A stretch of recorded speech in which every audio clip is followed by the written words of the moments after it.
Identify yourselves. Hola, ¿qué tal? Buenas tardes. Para todas aquellas personas que necesiten servicio de interpretación al español, por favor pueden acudir a la mesa que está en la parte de arriba del auditorio y les vamos a entregar unos aparatos como estos para que puedan escuchar la presentación en español. Muchísimas gracias. 各位晚上好，我们今天晚上会为大家提供中文的翻译服務。如果有需要的話，可以到禮堂後面的桌子領取耳機，謝謝。各位晚上好，我哋今晚會提供廣東話嘅翻譯服務。如果有需要嘅話，可以去禮堂嘅後邊領取呢個耳機。多謝。 Добрый вечер. На сегодняшнем собрании предоставляются переводческие услуги. Если вам они понадобятся, пожалуйста, поднимитесь в верхний ярус нашего зала и получите за столом переводчиков вот это приспособление, приемник. Все, спасибо.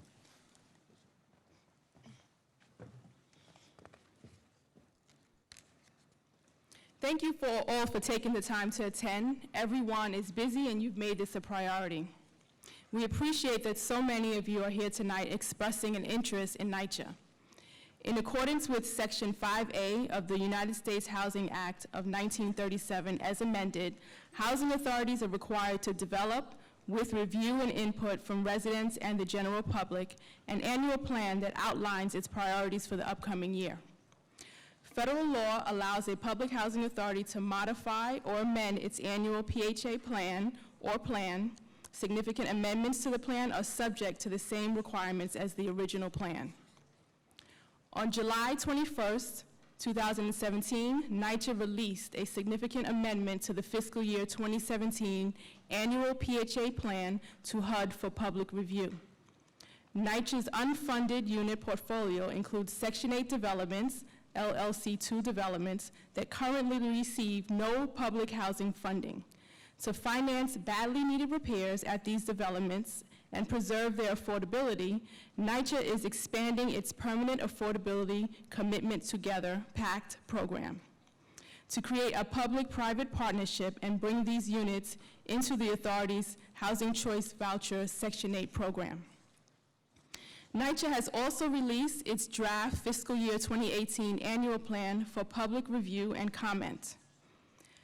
The review period, which began on July 21st, 2017, encourages our residents and advocates to provide written comments on the significant amendment to the fiscal year 2017 annual plan and the draft fiscal year 2018 annual plan. These comments will be taken via fax and email, through the mail, and collected at this public hearing. The significant amendment to the fiscal year 2017 annual plan and the draft fiscal year 2018 annual plan were made available for public inspection at NYCHA's principal office at 250 Broadway, on NYCHA's website, at each local property management office, at all management and lease housing borough offices, and at 4 designated community senior centers. The amendment and the draft fiscal year 2018 annual plan were also sent to all resident advisory board delegates and to each resident association president. The purpose of this public hearing is to obtain the views, comments, and recommendations of the public on the significant amendment to the fiscal year 2017 annual plan and the draft fiscal year 2018 annual plan. The amendment and the draft plan are not final and will be modified before they are submitted to HUD. Please understand, however, that this evening is not intended as a forum for a verbal exchange. NYCHA representatives will not engage in discussions with the speakers, nor will they respond to questions. They are present to hear what you have to say about the significant amendment and the draft annual plan. This public hearing is being live streamed over the internet and will be available to view on NYCHA's website. Joining us tonight, we have the NYCHA board. Shola Olatoye, Chair and Chief Executive Officer. Michael Kelly, General Manager. Derek Cephas, Member. Jacqueline Arroyo, Member. Zaire Dinzy Flores, Member. Victor A. Gonzalez, Member. Before we begin, I would like to introduce NYCHA's Chair and Chief Executive Officer, Shola Olatoye, who will share with us a brief update on the amendment, draft plan, and Next Generation NYCHA initiatives.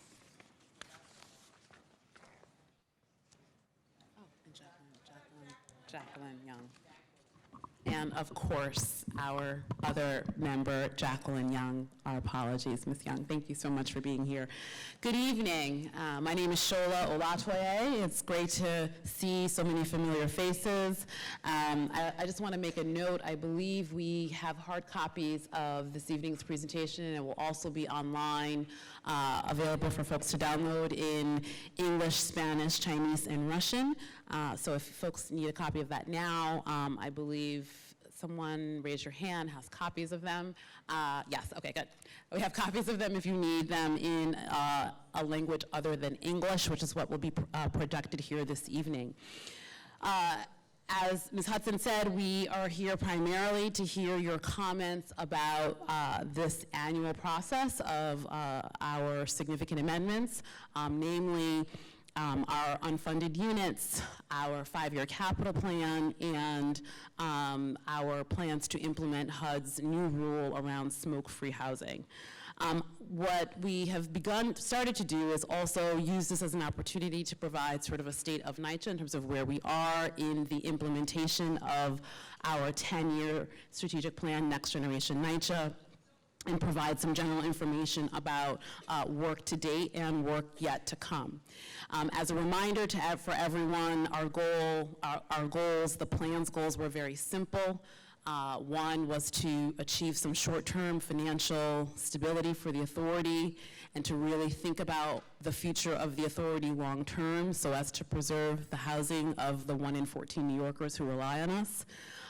2 was to move this agency towards better efficiency and effectiveness as a landlord. That is our core business. It has not been something that we have obviously struggled with over the years due to a number of reasons, but really putting that as a clear goal for everyone was very important. 3rd is to rebuild, reinvest, and leverage our real estate to help preserve the future of the affordable housing stock, the most affordable housing stock, which is public housing in New York. And 4th was to recognize that we're more than buildings, we're communities, and to connect our residents to needed services, et cetera. Many of you know this, we're the largest real estate residential landlord in the city and the country. Our almost 2,600 buildings represent almost 8% of the New York City market, 600,000 residents with both our public housing program and our Section 8 program. If we were a city, we'd be bigger than the city of Miami. You know, these are important contextual facts when you think about who we serve every day and what the challenges are for us to meet our mission. The reality is, and this is an important contextual point, not an excuse, $3 billion of lost federal funding in both operating and capital since 2001. Tremendous impact on both the physical deterioration of our buildings, but also in the delivery of services. So this is the reality that we find ourselves in, obviously only deepened and made more challenging in the new administration. We'll talk a bit more about that. So remember, our first goal was to change the way we were funded to achieve some short-term financial stability. I am pleased to say, you know, we have balanced this authority's books for 3 years in a row. At the end of 2016, we projected a small surplus that we had planned to invest in ongoing improvements for the authority. The dawn of the new administration changed that, and we'll talk a bit more about the current reality. Again, thinking about how to become a better, effective, and better landlord, we really have doubled down and invested in technology, both for our employees, 11,000 men and women who serve the authority every day, 1/3 of whom actually live in our buildings. Both investing in our employees, but also in investing in how we deliver services to you, our residents, whether that be through using digital technology like the My NYCHA app, or moving the recertification process to an online process as opposed to the very intensive paper-driven process. Change is hard, takes time, has been a bumpy process, but I'm pleased to say that not only most of our public housing program is almost complete with this effort. We have moved almost 70,000 units of our 176,000 units towards a more decentralized management approach at the behest of our general manager, our next gen operations approach, formerly known as OPMON, which is really about empowering the property management team at the developments. Of those developments, the basic repair time is much better than the rest of our portfolio. We're working to make those successes something that exists and can be a reality in the rest of the portfolio. A ton of work to improve our worst roofs. As you know, leaks, mold, all things that exist when you cannot seal your buildings. I was pleased to stand with the mayor earlier this year when he made an announcement to invest $1 billion in the replacement of 900 of our worst roofs, so $100 million over the next 10 years to help us really preserve these buildings and seal them from the elements. And this has been an ongoing, capital program in addition to the federal money that we receive. In addition to actual bricks and mortar, improving the physical characteristics of our developments, trying to make them safer through improved lighting and layered access and better doors. As many of you know, these elements are not funded by the federal government. We primarily fund these capital improvements with city council funding. Of late, there's been a small amount of state funding, and we're pleased to say many people in the room have helped to fight that fight, and we expect there will be another one in the upcoming year. But this has been a marked improvement for many developments, and we hope to extend that throughout the portfolio.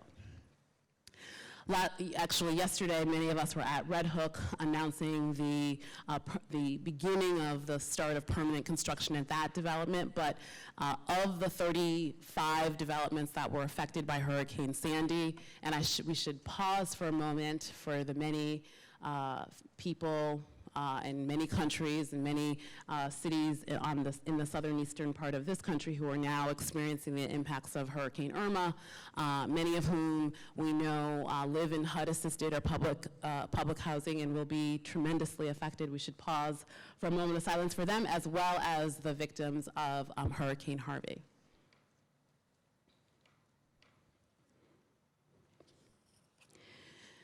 We know here in New York, recovery takes a very long time. We're coming up on the 5-year anniversary of Hurricane Sandy. We have to date the largest FEMA recovery grant of about $3 billion.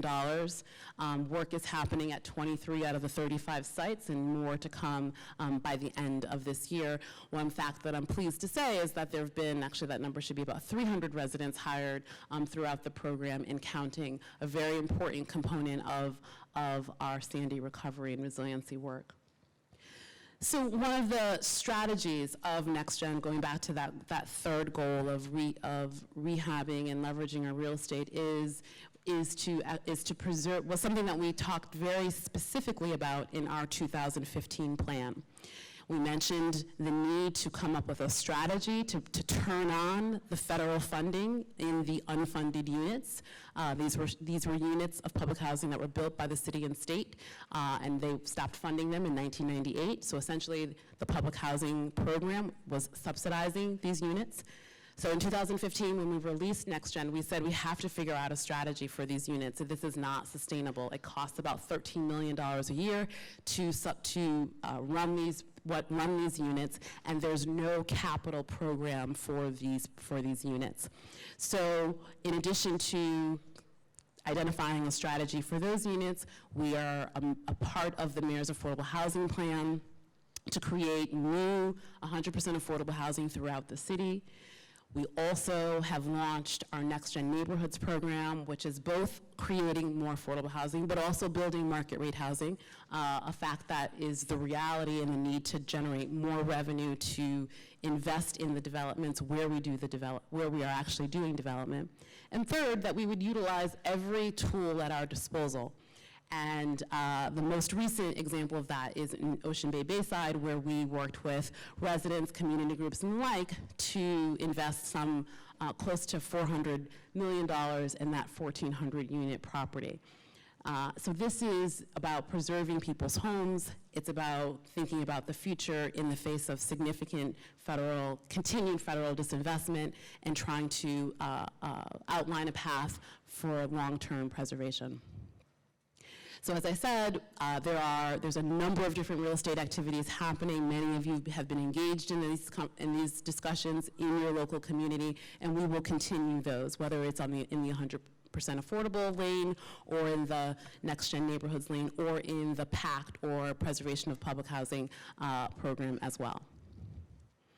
So one of the items this evening, again, as I mentioned, is the strategy to actually turn on a federal subsidy for these unfunded units. We call this LLC2. These units, as I mentioned, were originally built and funded by the city and state. They have not received funding since 1998. Actually, this number tells me $23 million a year in public housing operating funding to support these units. And what is most staggering is the almost $800 million in capital needs, meaning roofs, boilers, windows, all the things that actually affect the quality of life for our residents.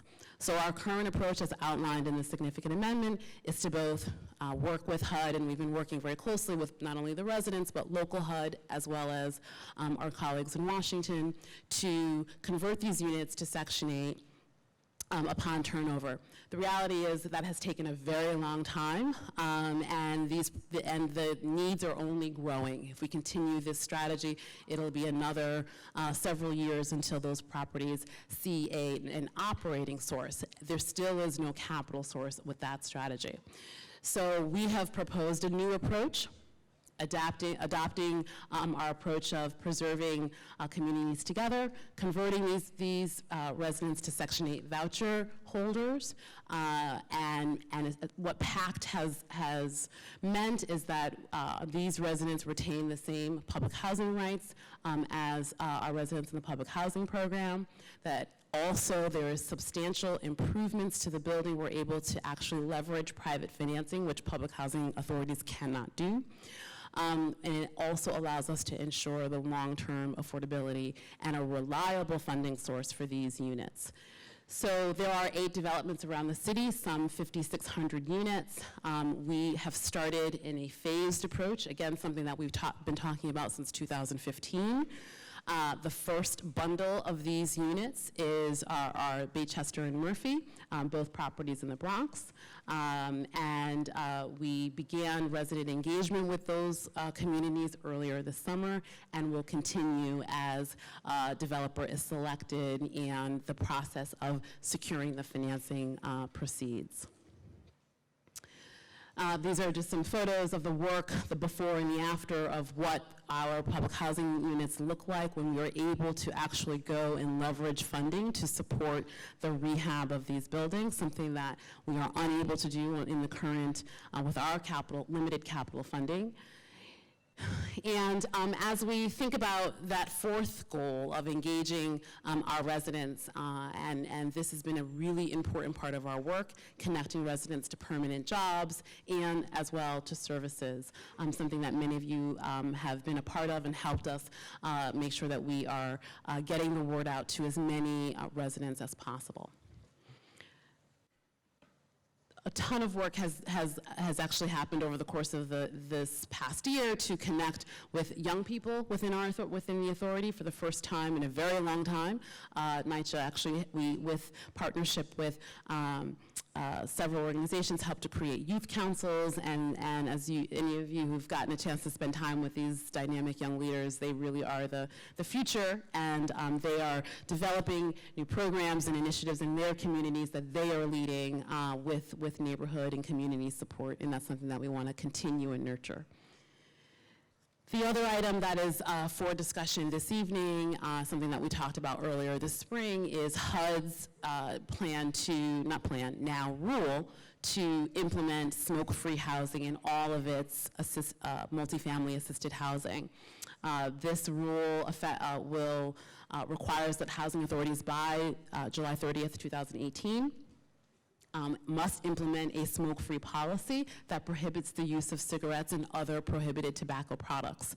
So there's been a very long process of both talking to our colleagues across the country, other public housing authorities, as well as members of the NYCHA, broader NYCHA community about the potential impacts on NYCHA. How would this work? What does this look like? It's something that NYCHA's actually been engaged in for several years voluntarily with the Department of Health, and we really believe that that has been a very successful approach, which is actually getting residents in there to encourage their peers around smoking cessation as opposed to a top-down approach. Nevertheless, HUD has implemented this rule, and we have gone through a process to identify some frequently asked questions about how this would work, how it would be implemented, how to support people who truly do want to quit smoking if that is an issue that they are wrestling with. And I think we have some of that information either in the back or out front.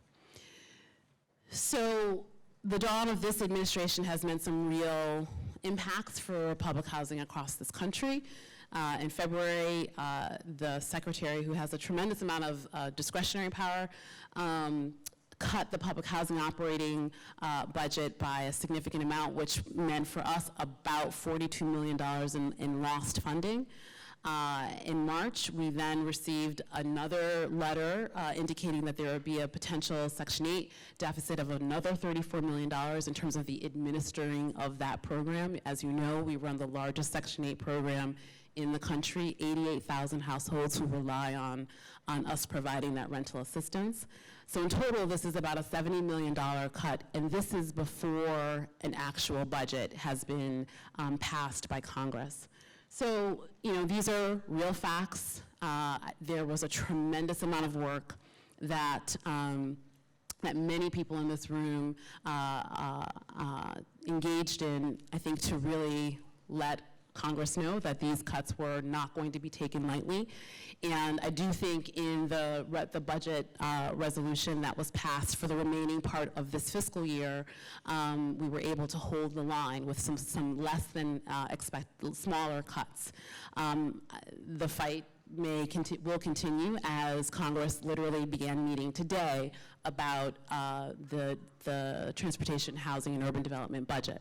So there's much more work to be done, and I look forward to working with many of you to ensure that you have the necessary information to help ensure that funding at every level is level and or increased to support public housing here in New York City and around the country. The last item is our capital plan. This is something that we do every year. We update it to reflect the work that is already underway, the work that is planned. I think the one important thing here that reflects a sort of change strategy here is that we are putting all of our capital funding towards capital items. It sounds somewhat simplistic, but HUD allows housing authorities to utilize a portion of its capital budget for operating. We made a decision that capital needs were so intense that we were putting every single dollar towards capital. So you'll see the lion's share of what we are focused on is renovating the building interior, the building envelopes. That means, roofs, exteriors, all the things that you may experience as water coming into your apartments, trying to seal the buildings, and then focused on the interiors and building systems. So this is important work. It is not always particularly glamorous, but we know it is the infrastructure that supports a healthy and decent home that we must continue to invest in with the resources that we have. And I am pleased to say that is the end of our presentation this evening. Again, copies of this will be available both online and paper this evening for your reading and enjoyment. Thank you so much for your invitation. I look forward to your comments.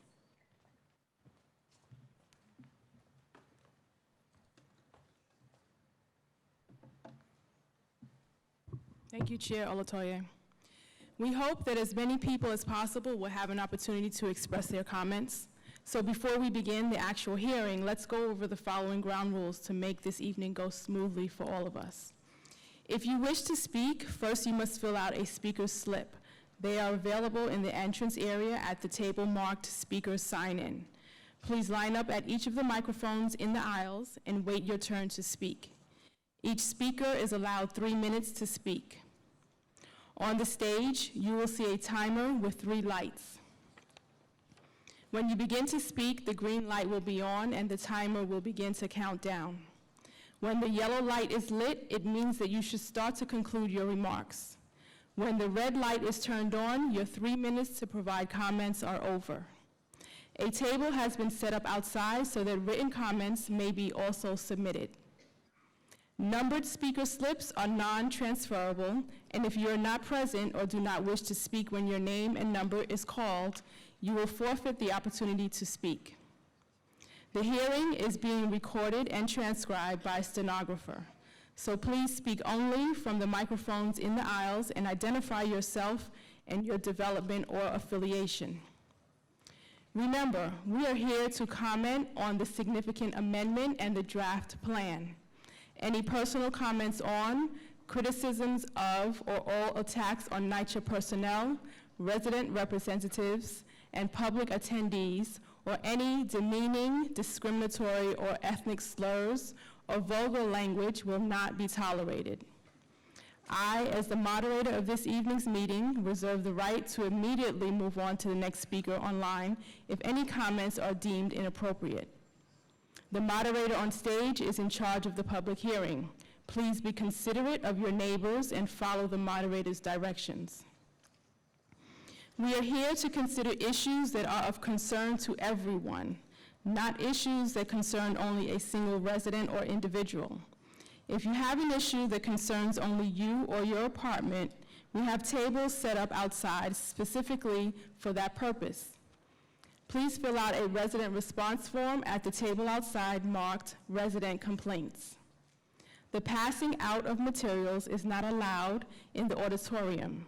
However, a general information station is available outside where leaflets and flyers may be displayed. Resource tables have been set up outside with information so that at the end of the meeting, you can pick up information that may be of interest to you. We encourage you to learn more about our community programs, including community engagement and partnerships, NYCHA Emergency Management, and Department of Real Estate Services. Copies of the executive summary of the annual plan are available in English, Spanish, Chinese, and Russian for review purposes on the tables outside the auditorium. So let's begin.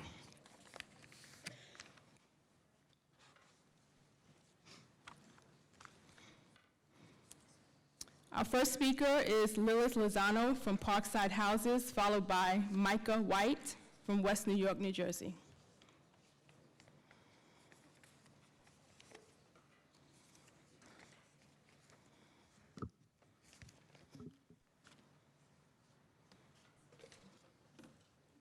I don't know if I can begin.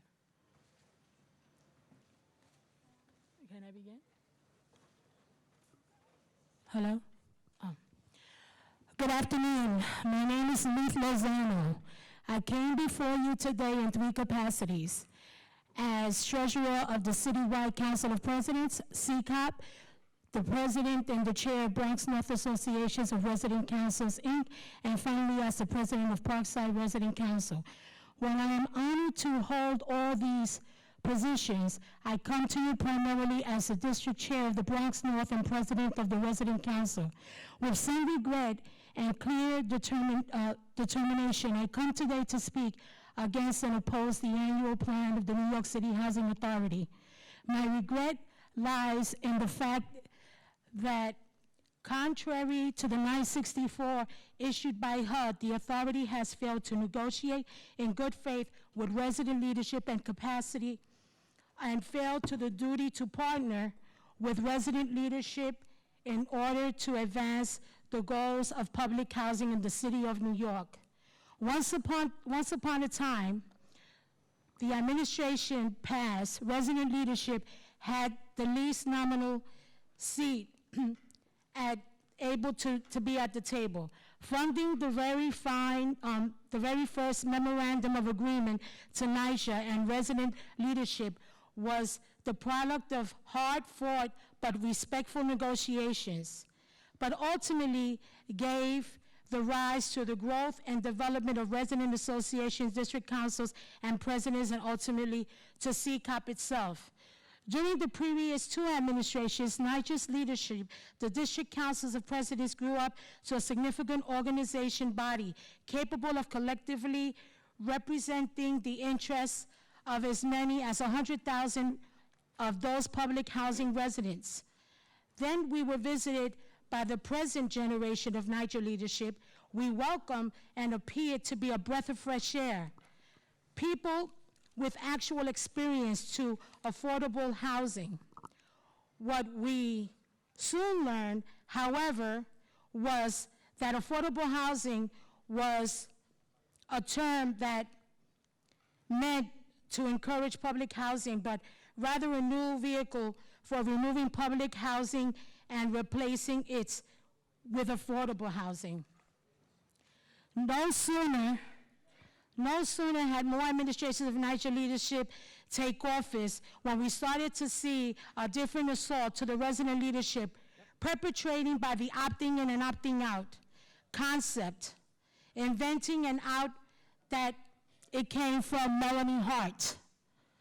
That concept was ultimately imposed and has had the effect to cripple district organizations by depriving them of financial resources. I'm sorry, I have forwarded the rest of my testimony to Alate. Thank you for the opportunity. Thank you, Ms. Lozano. Micah White, if you would make your way to the microphone, followed by Dr. Lenora Fulani. Hello. You know, it's actually so nerve-wracking to address you all from this position. So please forgive me if I'm a little bit nervous. I guess what I want to do is I want to speak directly to the resident board members, because I know each of you represents over 100,000 people.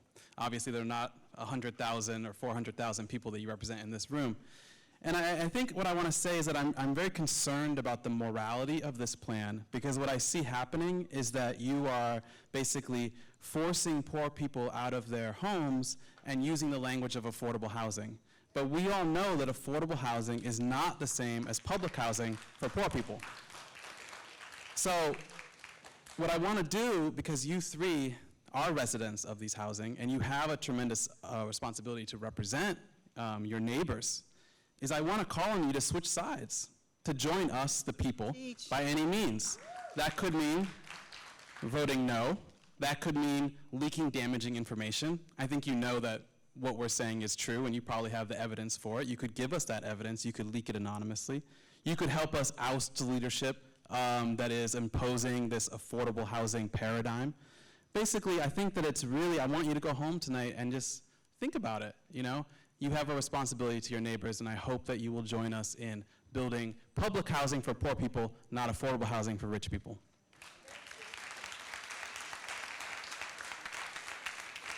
Dr. Fulani, followed by Carmen Quinones. Good evening, everyone. Several years ago, my phone started to ring off the hook. People were calling me from public housing because they were concerned with moves being made on them, a variety of different things that actually left them feeling threatened. And we started talking about this, and bit by bit, various people that I knew and some people I didn't know were getting evicted from public housing. People, things that they had done for years were all of a sudden becoming criminalized. And it was clear that something was in the air. So over the last 2-3 years, we've collected thousands of signatures from people in this city, not just people in public housing, but we knocked on the doors of middle-class people, white, black, Latino, whomever, and told them that NYCHA was attacking its tenants, and we needed their support. You don't have to live in public housing to care about the fact that so many people are on the streets, they're living in shelters. You turn on the TV, mothers are walking through Harlem and other places with 3-year-olds because where they're supposed to stay is in another borough. So to me, we could put out all the statistics. You could say all the things that you want. What you're doing and what people are supporting and what the mayor is going along with. He actually is hanging out with Trump, who he supposedly can't stand, who's also participating in destroying what the people in our communities need. So everybody needs to stand up, say to this fine panel, say to the mayor who speaks out of so many sides of his mouth, you can't even imagine it, and say to the people of the city, we're not going down with this. We're not going to let this happen. I grew up in public housing. I grew up poor. And we had to live there, and we did live there. So all of this muckety-muck and all of this stuff that Shola's talking about, it ain't got nothing to do with the fact that we have the obligation and responsibility to provide for the people of the city, to provide for the people of this country the things that they need. They have blown up housing in all these major cities around the country, and I guess they want the land for NYCHA, so they've been pretty laid back about that.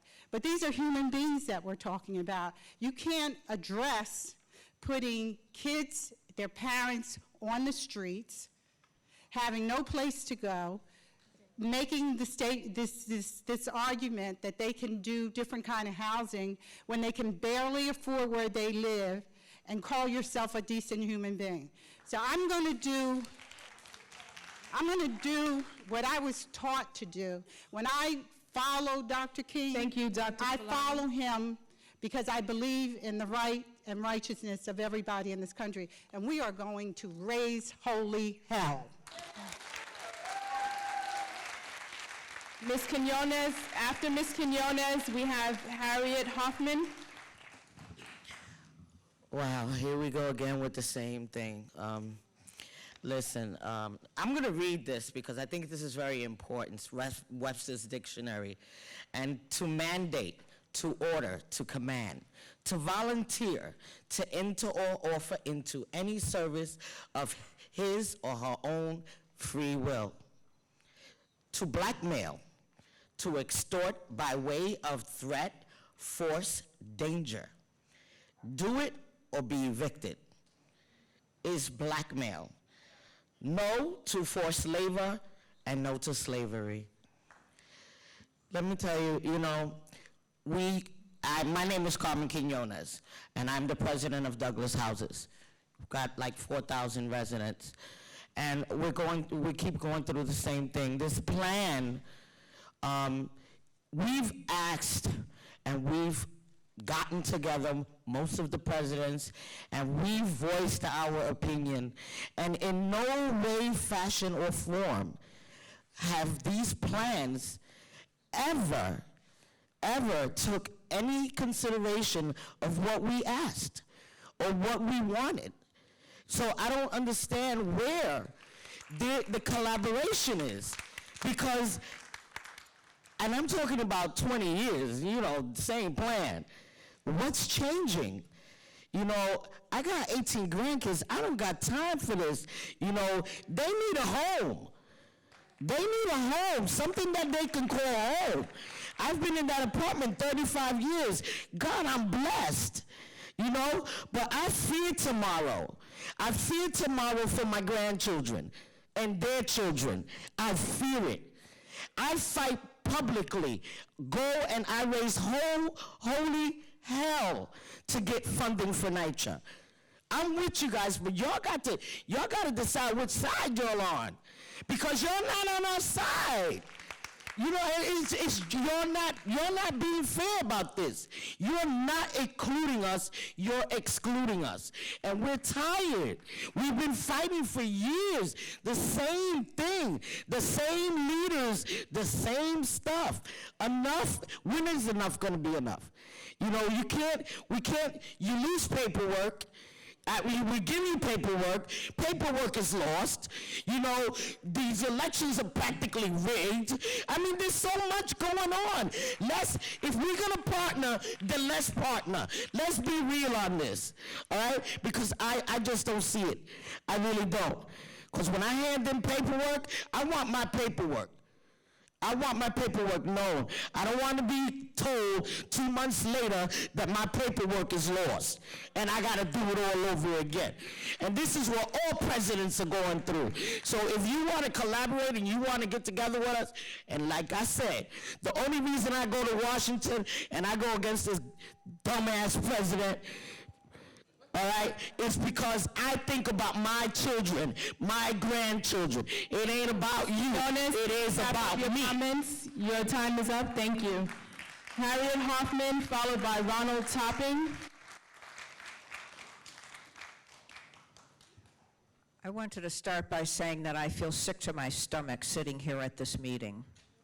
I don't think in my life I've ever come to what I thought was a public hearing where there were so many rules about what you could and couldn't say, and so many, and such an announcement that we're not going to, the people on the stage are not going to talk to us. You're not going to respond to us. We can stand here and talk to the wall, and that makes me sick to my stomach.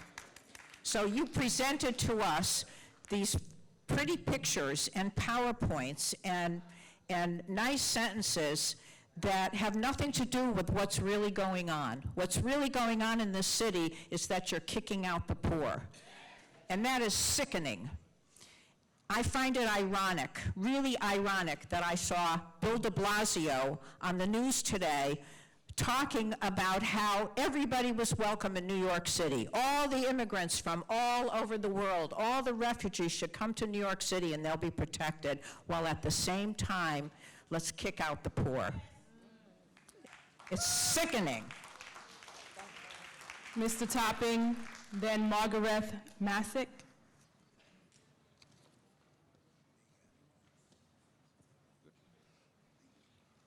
Good evening. My name is Ronald Topping, president of John Adams Houses in the South Bronx, also president of the advisory board for Bronx Work. We are the ancestors of 154 years ago when we were emancipated here in this country in the North Hills of America. We were homeless then. You look like we're going back that way in that direction. I don't understand this new generation program or whoever, because we don't get an opportunity to stand there and sit at the round table to help make these decisions and choices. There are people making decisions for us that don't even live in public housing. How can that possibly be? The other thing behind that is that after we built this country, now we're no good, you want to move us. Israel, Africa, North Hills of America, from Wall Street to the Bronx, where do you want us to go? There is no other place for us to go. We're here, and we're going to stay here. We're not going to stand for this foolishness, or we're not going to tolerate this. This next generation thing does not sound like you're getting a college degree in 5 years. What diploma are we going to get? The streets? You're building shelters and jails for us. This is what the plan is? We don't deserve that. We deserve more. And what we're going to do, we're going to stand up and fight for this. Yes, we're going to raise and say, well, we need to know, are you going to be with us? Are you going to stand with us? Because what we've done here, we don't deserve to be pushed around. When you get these damn developers to come into your place, they're only in the business to make damn money. When they fix up the place, then they're going to charge you more. They keep taking, till there's nothing else left to take. NYCHA residents are not lazy. 61% of them work. We pay bills. We're not getting raises. How the hell they going to tell us what we need to do? We need help. And with this capital funding, raise some money. Let's find a way to get this money. Don't tell me what they're defunding. They got money. They got a mint in Washington, remember? This is where they make it and print it. So let's find a way to exchange for goods and services. And lastly but not leastly, them damn slaveholder names need to get up off of them damn projects, because they kept us in bondage for so damn long that we're not taking that stuff no more. When NYCHA says get back, we say fight back. NYCHA says get back, we say fight back. NYCHA says get back, we say fight back.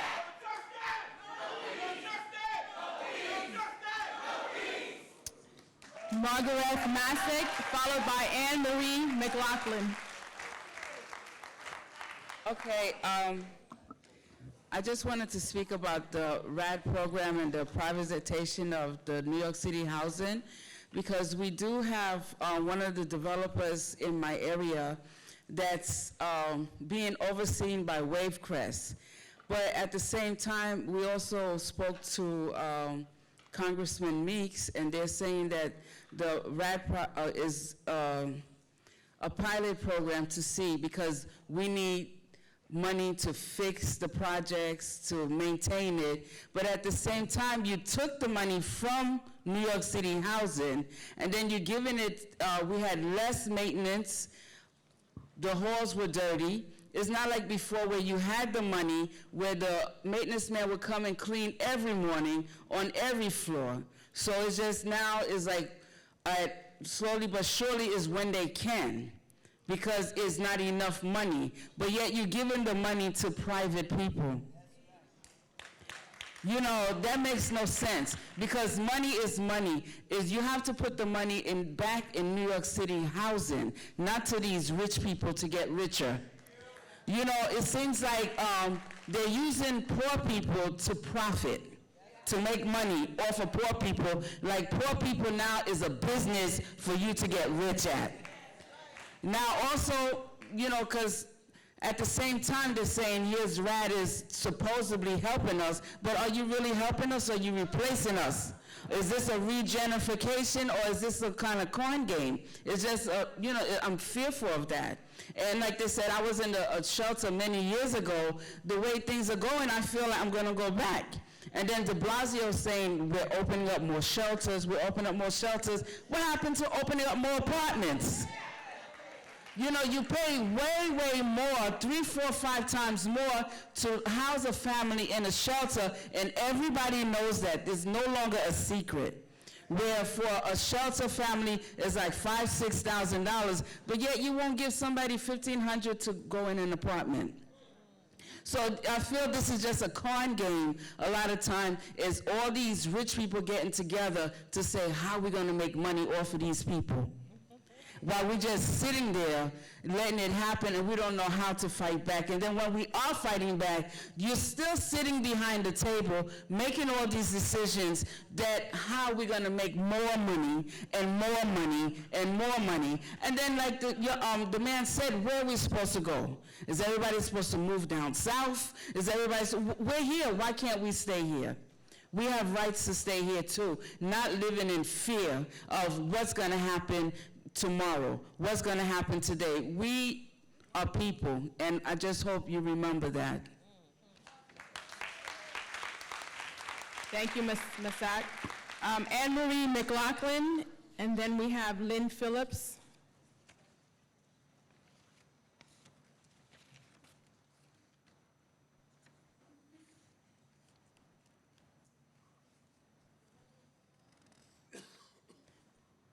Anne-Marie McLaughlin.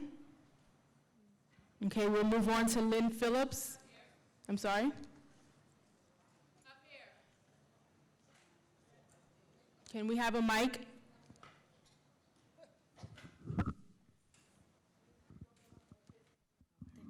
Yeah, you can sit, ma'am. She could sit down. Please sit. We'll bring a mic to you.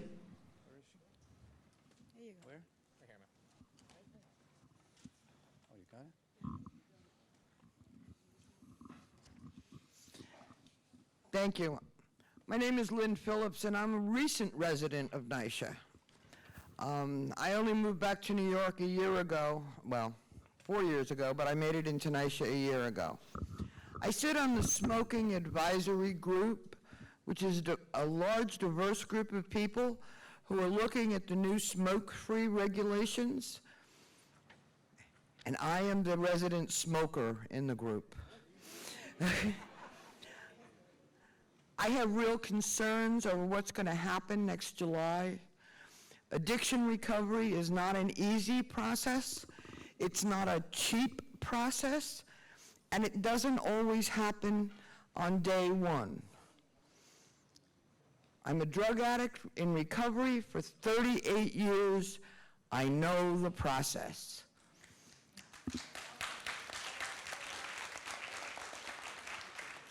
We need to be really careful. When I moved into the apartments last year, my first question was, could I smoke in my apartment? And the response was, of course you can. We have no restrictions on that. The restrictions are now coming up in a really short period of time. We are trying as part of the group to get together and understand not only the issues around a smoke-free building, but how do we put this information out to the residents? I've spoken to people within my complex. I'm in Ingersoll Apartments in Brooklyn. Not one person has heard about it. The 25-foot rule makes sense, except that, it didn't work for corporate America. Because I worked in corporate America when that came in, and people smoked. We have buildings that are within 3 feet of public sidewalks. What do we do about that? There are a lot of questions. I understand the need for a smoke-free environment, but I truly believe that we need to do better for everybody in understanding how we're going to implement it, what are the violations, and what are the consequences to those violations. Losing my home is not a consequence that I would like to see. Mm-hmm. And I know I'm not the only smoker. I run into a lot of smokers walking in the pathways, young people, older people.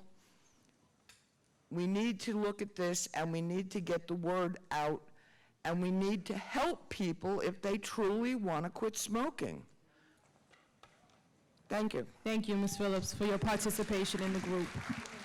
Ms. Albertine Albert, followed by Willie M. Lewis.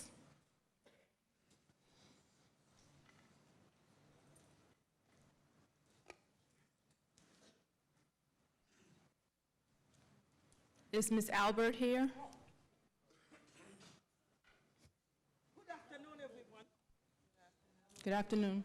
Today, I'm so happy to be here. It is a pleasure for me to be here, and especially I like to see Mrs. Kola.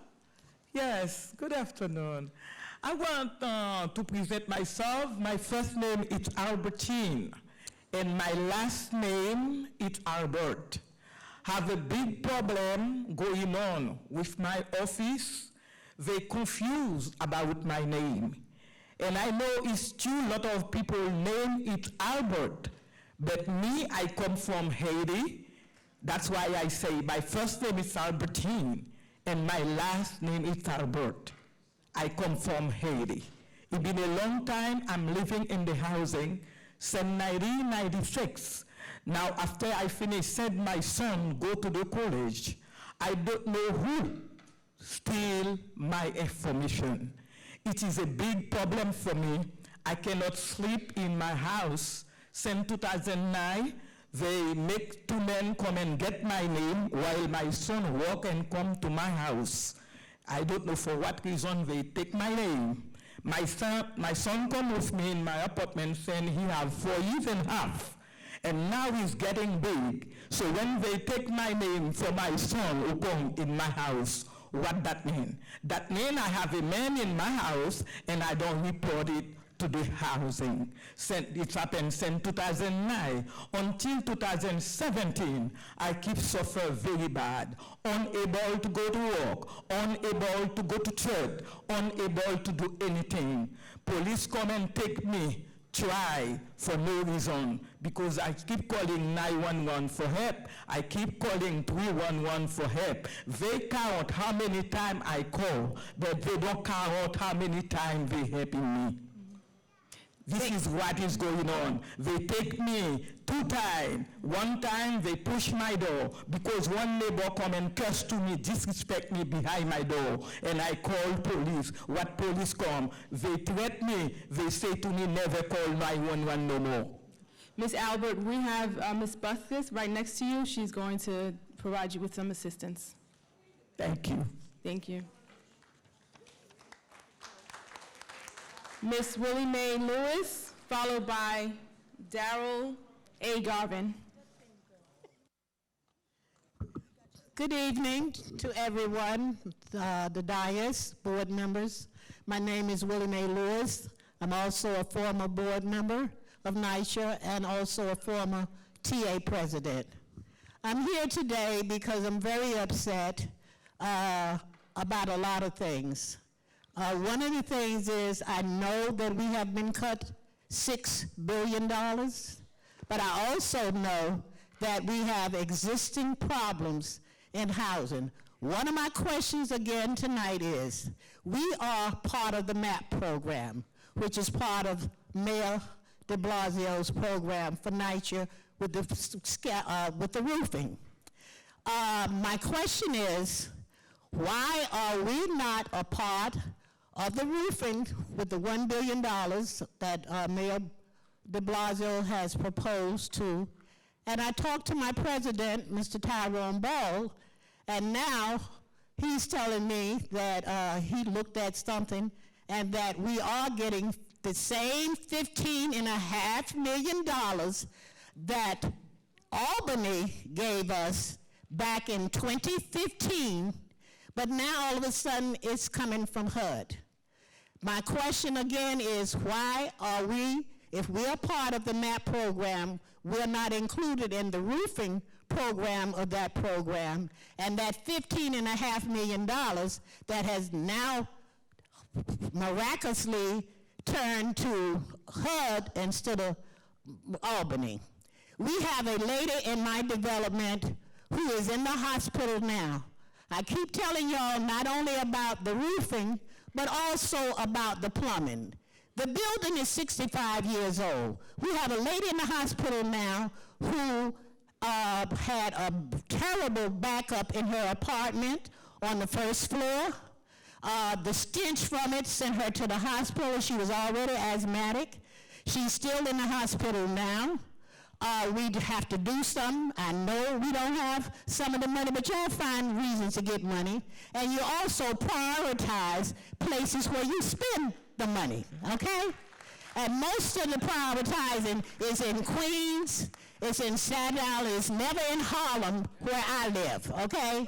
We need to find the money that, and when I speak to the politicians about money and they tell me that this money that was earmarked for St. Nicholas houses, the $15.5 million, was given to 4 or 5 other different developments. And the insult with that is we have so many repairs that's needed in St. Nicholas, you'd give the money to another development that was earmarked for us, and then I have someone to talk down to me as if I'm illiterate, that I can't read, that I can't comprehend what I read when I see it in black and white. Thank you, Ms. We need to do something with these aging developments, and we need to start doing it now with the roofing, and you keep bypassing with the plumbing. Thank you very much. Ms. Lewis.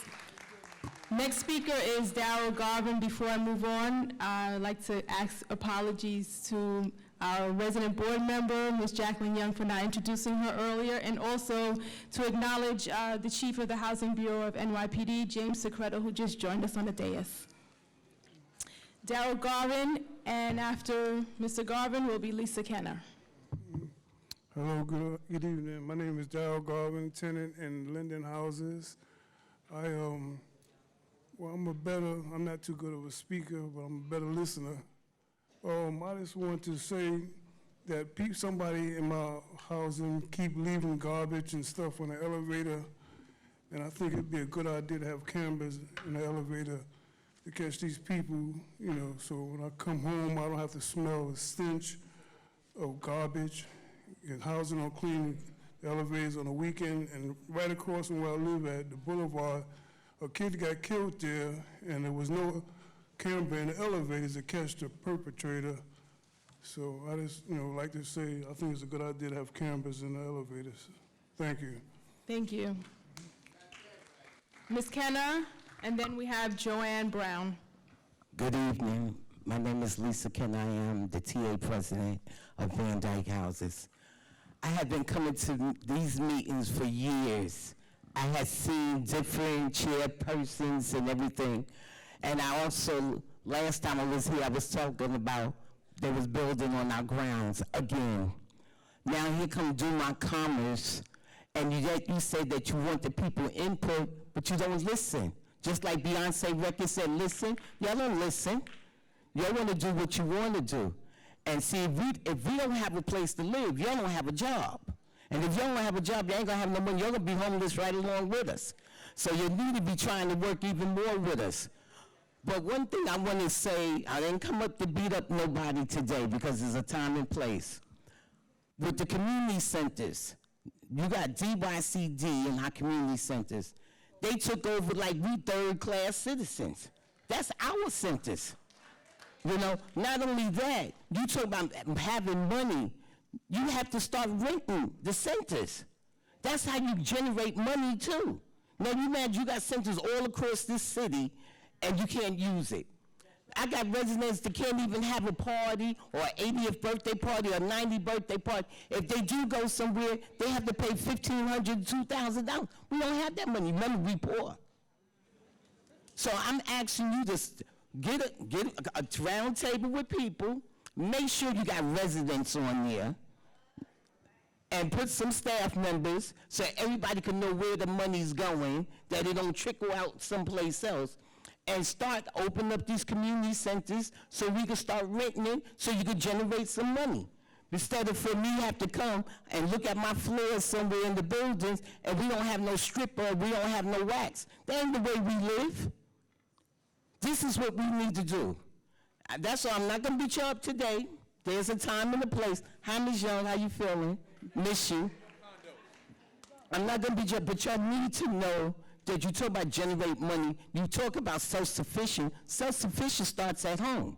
So then open up the community centers, and we need to sit down with DYCD to let them know we're not third-class citizens. Thank you, Ms. Kenna. Joanne Brown, and then Brenda Temple. Okay, I'm gonna do the same thing. I'm not here to beat up on anybody, but I'm here to make a comment and a question. And I'm also an ex-vice president of 572, 574 Warren Street. My question is, dealing with the storms that's coming up right now, what do NYCHA have in plan in case of the flooding like they did for Sandy and everything? Because I'm saying you have a lot of developments that's right at the water, like Gowanus and all the ones that's around here, in Manhattan. And when that flood hit, it hit very seriously, and it damaged a lot of apartments. They was underwater, and they couldn't even get back, and they had so much mold in them, remember? So now, do y'all have like a plan for NYCHA residents so that they can be able to go to a training so that when a storm hit or anything, it will be already implemented? Ms. Brown, I'm going to... Yes, ma'am, go ahead. If your comments are done, I'm going to connect you with Eric Baez right next to you, and he's going to put you in touch with our Office of Emergency Management and also possibly Brooklyn Property Management.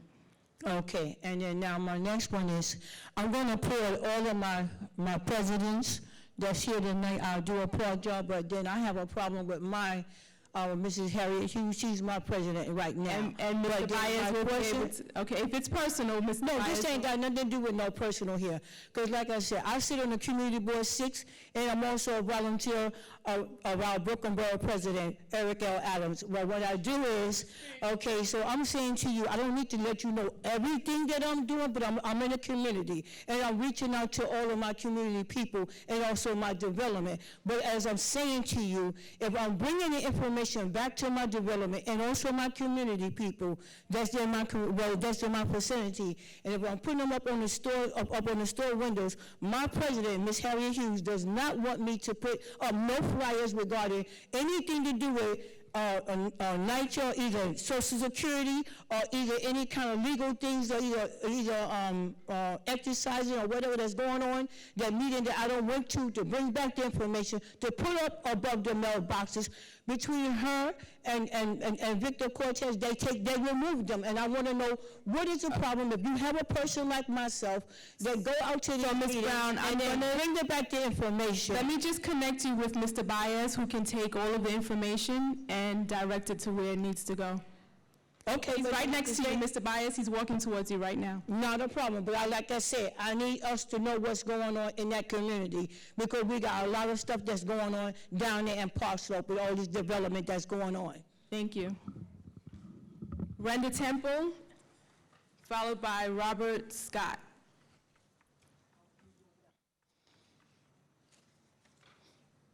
Hello, everyone. My name is Brenda Temple. I live in Ocean Bay Apartments in Far Rockaway. I am one of the potential victims of the Next Generation Plan, if society will have their way. You know, this society is cunning, baffling, and insidious. And when I look across the table at all you people up there in positions of power, I can sense some empathy, some sympathy, some understanding about the plight that you are involved with and how it really affects us as residents of NYCHA, and that you do have some kind of empathy for us. And so therefore, I really want to encourage you to try to reach down, do whatever you can do to make some amendments to these amendments that are going on. Make some amendments on behalf of the residents of NYCHA residents. And I say this because I know that a lot of it is already written in stone, but not necessarily. All isn't said and done.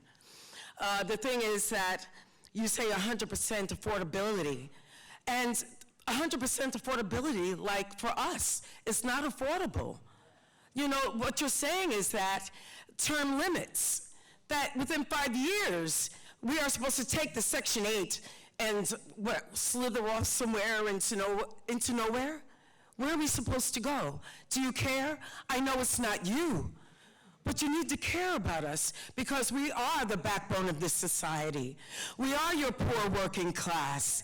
We are the ones that clean your parents and your grandparents' bed sores, that take care of your children in the daycare centers, that walk your kids across the street, drive them to school, cook, clean, you know, clerical workers.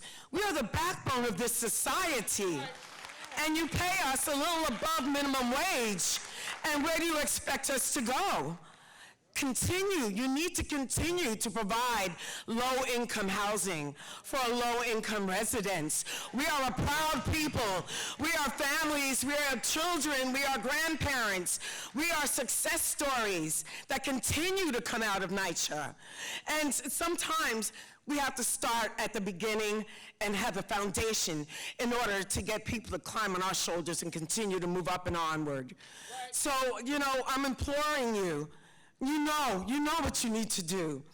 We can make amendments to the amendments that you are making. And last but not least, there aren't that many people here today, but believe me, people are out there. We are aware, and we are on board. We are building momentum, and we will march by the thousands to represent each other, our community, to support one another, to continue to love on one another. Thank you, Ms. Temple. And to not be distracted by the programs that you have for our youth.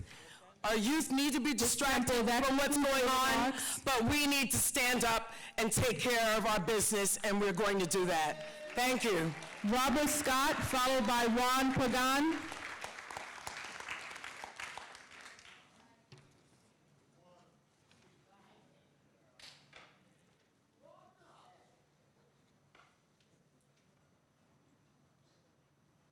Is Robert Scott here?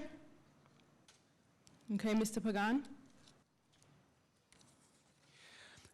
Hi, in February, it'll be 50 years that I've been living in NYCHA development, 50 years, half a century, all right? So I'm gonna speak, of course, on the perspective as a tenant, all right? And I know for a fact, from what I've seen, what I've lived, what I have experienced, what I have seen others experienced, the tactics that are used by NYCHA to get rid of people is horrible, okay? You talk about being humane, you need to go back to school to learn what that means, all right? Now, in all the years that I've lived NYCHA, I'm going to be 62 years old soon. I moved into NYCHA when I was 12. My tenement burnt down and my family had to be relocated in NYCHA. And I've come up with the definition of NYCHA's Next Gen plan. This is the definition that should be put in the dictionary, okay? NYCHA's Next Gen plan is all part of the erosion of housing for the poor to deliberately allow the deterioration of its buildings and developments in order to justify turning them over to private developers. That's what NYCHA Next Gen is. Take it from a man who's lived 50 years, well, in February it'll be 50 years, living in a NYCHA development, okay? And do have a couple of questions. If you can't answer them from the floor or from up the podium where you're at, you can email them to me. I would love responses. Before I get to the questions, I just want to make one more comment. I guarantee you, if you speak to most of the people in New York City and ask them what kind of city they wanted to live in, they would tell you that they want a city that includes all people, okay? All, regardless of socioeconomic status and all the other differences that we have, okay? That's what makes us New Yorkers. This plan, the Next Gen plan, will hurt hundreds of thousands of our fellow New Yorkers. I am not going to stand for it. None of us here should stand for it. My questions, simple. What is the breakdown? I haven't seen anything anywhere. What is the breakdown of the actual number of affordable units? Not the redefined affordable, but working class, the working poor people, okay? What is the breakdown, okay? What kinds of breaks, of tax breaks and incentives are you giving private developers in partnership? I would love to see that documented, okay? And to answer one question on this flyer, what can we do about it? Our elected officials have abandoned us. They're in cahoots with this. I live in the East River. I got the riverfront view, okay? Rosie Mendez really, for 12 years, damaged us. Submit your questions and contact information to Mr. Baez. How much going to lower the $17 billion that you're in deficit with? We're going to move on to Yolanda Cancel, followed by Vernell Robertson. We're up to 21. Good evening.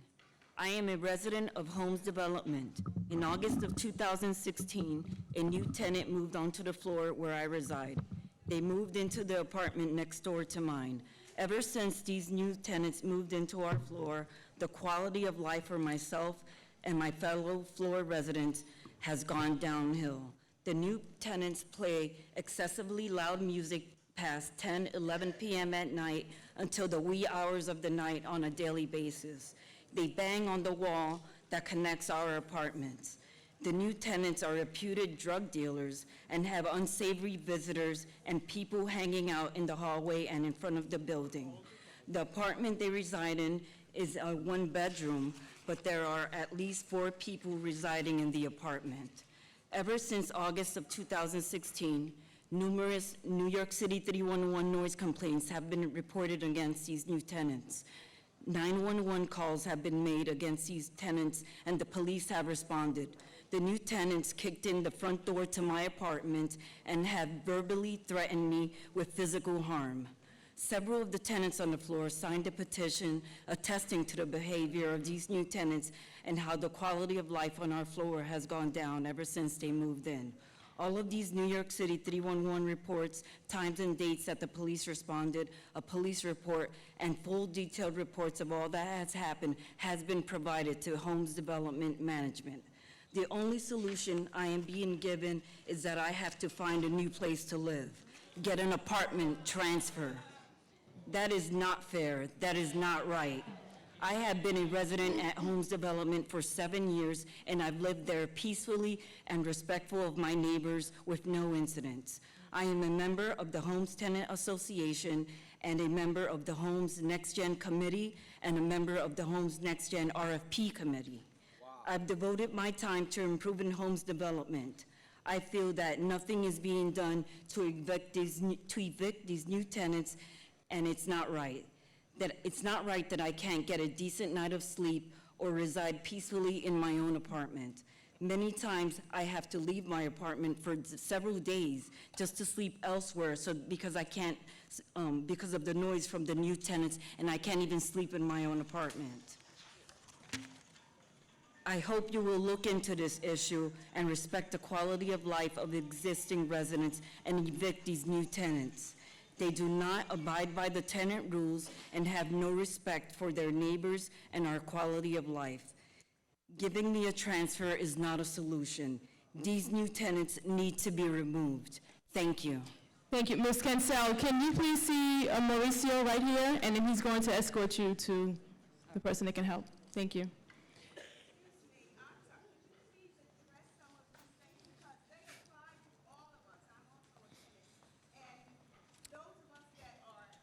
I can have someone speak with you individually, but we're going to stick to the speakers on the speaker slip and the topic of this public hearing.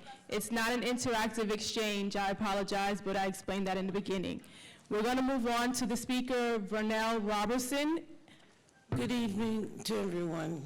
If I sound funny, please forgive me. I just had oral surgery. It was important for me to be here tonight because I've been coming to these hearings, as I've heard other people say, and nothing gets done. You know, it's disgusting. I don't know who up there lives in public housing or not, but I can tell you, like a gentleman that just left from this podium, I have been living there for 50 years as well. I've seen the good, I've seen the bad, and now the ugly. NYCHA is wasting so much money. The lights are on 24/7.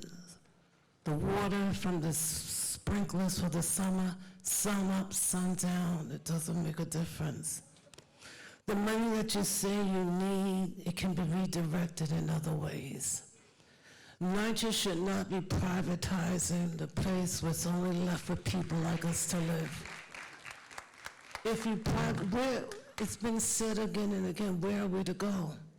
And now for myself, I have a plan, a cast iron plan, but with the rents being proposed to increase, and with, I don't even know how they came up with this formula that the rent, that my income didn't go up, but my rent did. You know, you're trying to get blood from turnips, and we just can't afford what's there as it is. But we were asking that community voices heard for NYCHA and Bill de Blasio, as it was said earlier. The city and the state and federal government have not really been putting money in the budget. Privatization is not the way to go.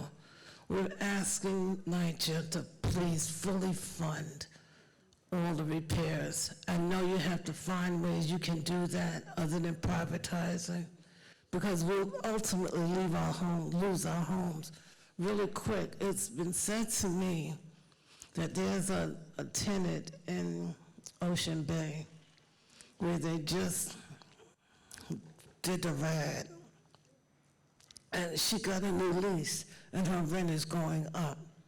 If that's any indication of what RAD is going to be like, and I think that's what we all feel it is, you can't do it. You got to find other ways. If you work with residents who are living in the swamp, maybe we can come up with some suggestions together. You know, it's no way that people that's not a part of housing, that doesn't live in housing, should be speaking for housing residents. Thank you, Ms. Robinson. Your time is up. Next, we have Manhattan Borough President Gail Brewer.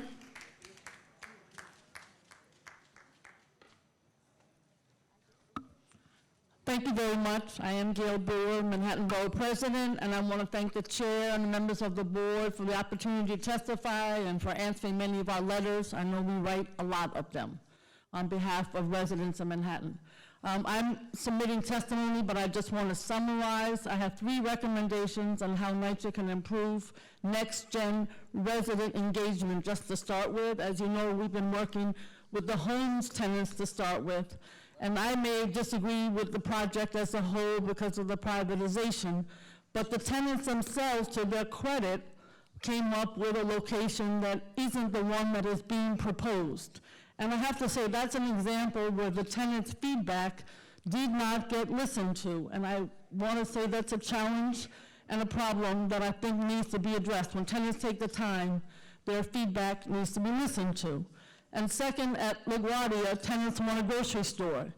Yet at the July 27th resident engagement meeting, NYCHA said that there's only allows for ground floor community facilities, when in fact it's possible to pursue a commercial overlay via a localized land use ULIP, and then they would be able to get a grocery store. I will just say that NYCHA must engage tenants on all matters. Some LaGuardia tenants declined to attend resident engagement meetings because they did not think that their input would make a difference. If tenants do not receive timely repairs after submitting multiple work order requests, then they have little reason to believe that NYCHA will listen to their input about infill development. The two are linked. Next-gen neighborhoods must concretely benefit NYCHA tenants on that development. LaGuardia tenants are unclear about how next-gen will benefit them. Residents at infill sites are giving up open space.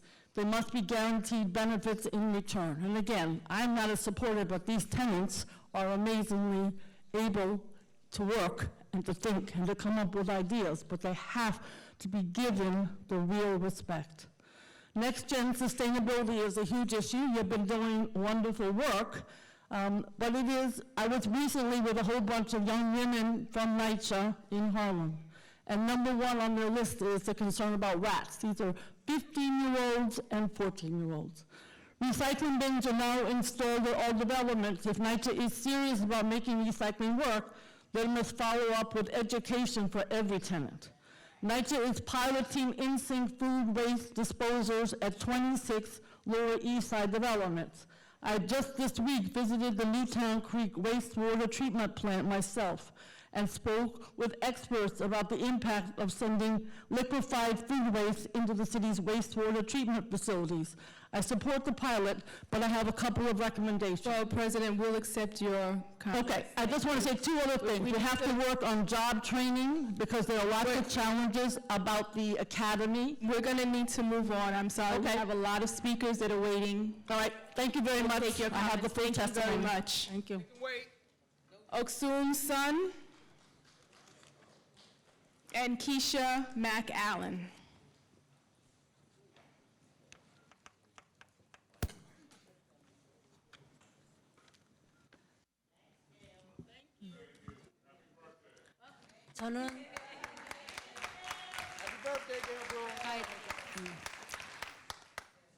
저는 퀸스 브릿지 나이차 아파트 25 years. 예, 이름 말씀하시고요. 손옥순입니다. Hi, my name is Oksun Son. I live in NYCHA for 25 years. I'm with CAB, Organizing Asian Community. 우리 한국 시형 아파트에 사는 한국 사람들이 영어를 못해요. 그래서 렌트비가 엉뚱하게 나와도 가서 얘기를 해도 들어주지를 않아요, 오피스에서. 저 여기까지 할게요. I am here to represent thousands of immigrant tenants in NYCHA. For the next hearing, please get Korean interpretation service. Also, 여기 98 여기 하시면 돼요. 한국 사람들이 hit이 안 나오고 이래서 가서 얘기를 하면 오피스에서 들어주질 않고 추운 데서 살면서도 렌트비는 잘 내는데 그 언어 통역자가 없어서 참으로 불편합니다. 98% of Korean tenants in NYCHA Queensbridge are senior and they are limited English proficiency tenants. None of the documents, such as income certifications that NYCHA provides, is translated in Korean. So there is no way the senior Korean tenants can communicate with getting help from neighbor, family, and without getting help from neighbor, family, and CAV, which has limited capacity. 한국 사람들은 아파트 사람들에게 이렇게 소음도 내지 않고 렌트비도 잘 내는데 무슨 저기 고장이 나서 가서 얘기를 하면 오피스에서 들어주질 않아서 참 불편합니다. 말도 못하고. 어머니, 잠시만요. Tenants whose rents are raised incorrectly may be taken to housing court for non-payment of rent because they were not able to communicate with NYCHA to resolve the error. 요즘은 너무 이렇게 아파트 측에서 말을 안 들어주니까 우리를 여기서 살게 하려는 건지 참 불편해요. 그래서 한국 사람 대표로 말을 해줄 통역자가 필요합니다. Two of my neighbors had no heating for years and they could not get it fixed because NYCHA employee did not communicate with them in Korean. CCC does not have Korean service. At the management center, they don't know how to use language line. Rarely when tenants get language line, the language line people don't know about NYCHA rules and they need training. The estimated wait time to get CCC service in other language is about 20 minutes. 여기 제가 끝마칠게요. We demand that there should be no budget cut, but funding to language access, I want to emphasize that there are simply not enough to provide efficient service to tenants that speak limited English. Language access is not luxury, but our urgent need. Thank you. Thank you. May we have her comments so that we can follow up, please? Keisha McAllen, followed by Ramonique Etienne.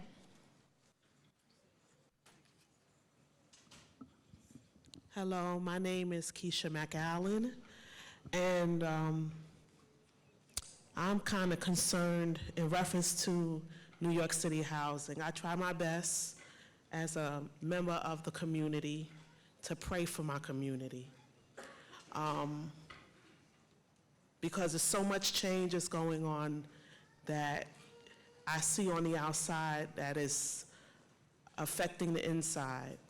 I could feel the change where you start to feel you're not welcome. You feel like you're not welcome. And this is a personal feeling. What I'm saying to you is what I do. If my community comes out and pray, I'm out there with them. I try to be the best person that I can be in my community.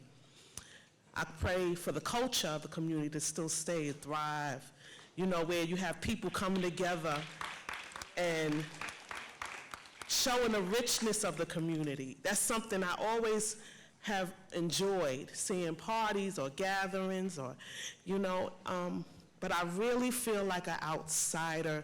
I'm starting to feel that feeling. It's so important, especially even for those who may not be the best of tenants. There's a need for supports in different areas. There's a great need. I'm here and I have my children with me, and I hope that they understand. I'm not into the political, I'm not all into all of this.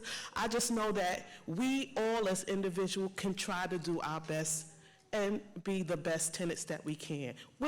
Sometimes we may need help. Sometimes we may need some support.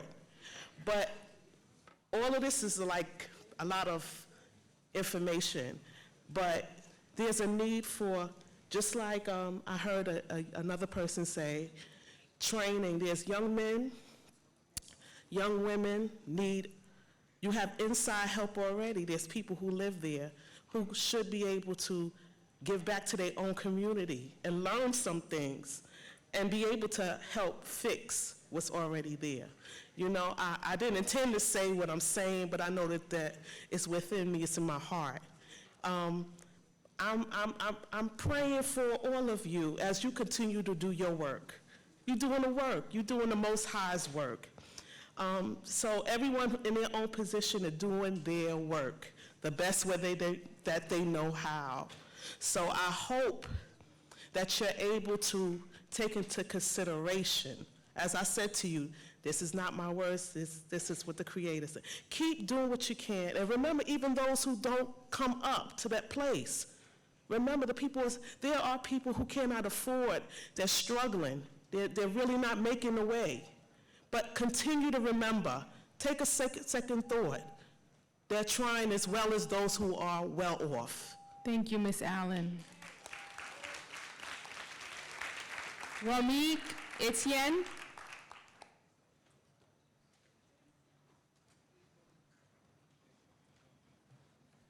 All right. Okay, so I just want to say that I am, it's being a youth, and it's, you could say it is very capitalistic American empire that, spending all this money on the military, where they could be using to fund many, different programs and housing around this country, And it's really sad because, I come from a beautiful, family, the immigrants, coming from the Caribbean, so it's a really beautiful thing. So I could speak on it, with the administration, they talking about getting rid, the immigrants that made this country what it is today, because it's, you have the people that came from Africa, then you have immigrants that came from all over to build this country up. And it's really sad because I live in Bed-Stuy, Stuyvesant Gardens, and we have this beautiful black neighborhood that's being whitened out because, they don't want us there. They want to make it more for the more people that can afford it. They don't want us poor black folk that's been there for the longest while, that made these communities always been, like Harlem, Brownsville. It's all that blackness. That's what made these neighborhoods unique. And that's really sad to see that, and then we have all these politicians, the elections coming up, they're coming down saying they vote and vote and vote. When they get the vote, they don't do nothing for us, it's really sad. It's really sad that, and that really hurts me, like we have this right to free speech, and we feel like our voices are not being heard, so it's very, very deplorable, and how to say, we have to come together, we have to build our own, because it's sad because you see everybody coming, we have to build for our own self because if the people if these governments is not going to answer to us, we have to answer for ourselves. I think that's what the people up in here right now have to do. We can't depend on these government officials, we have to build for ourselves, and it's really sad.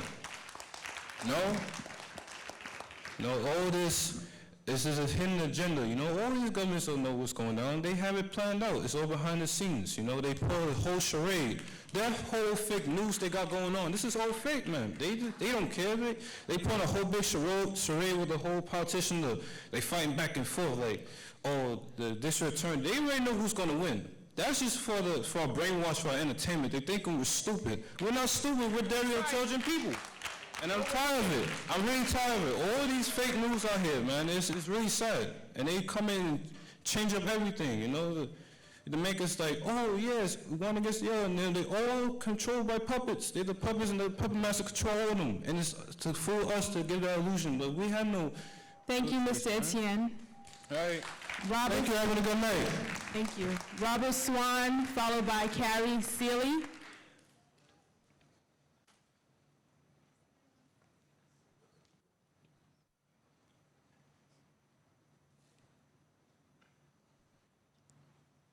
Okay, Carrie Seeley.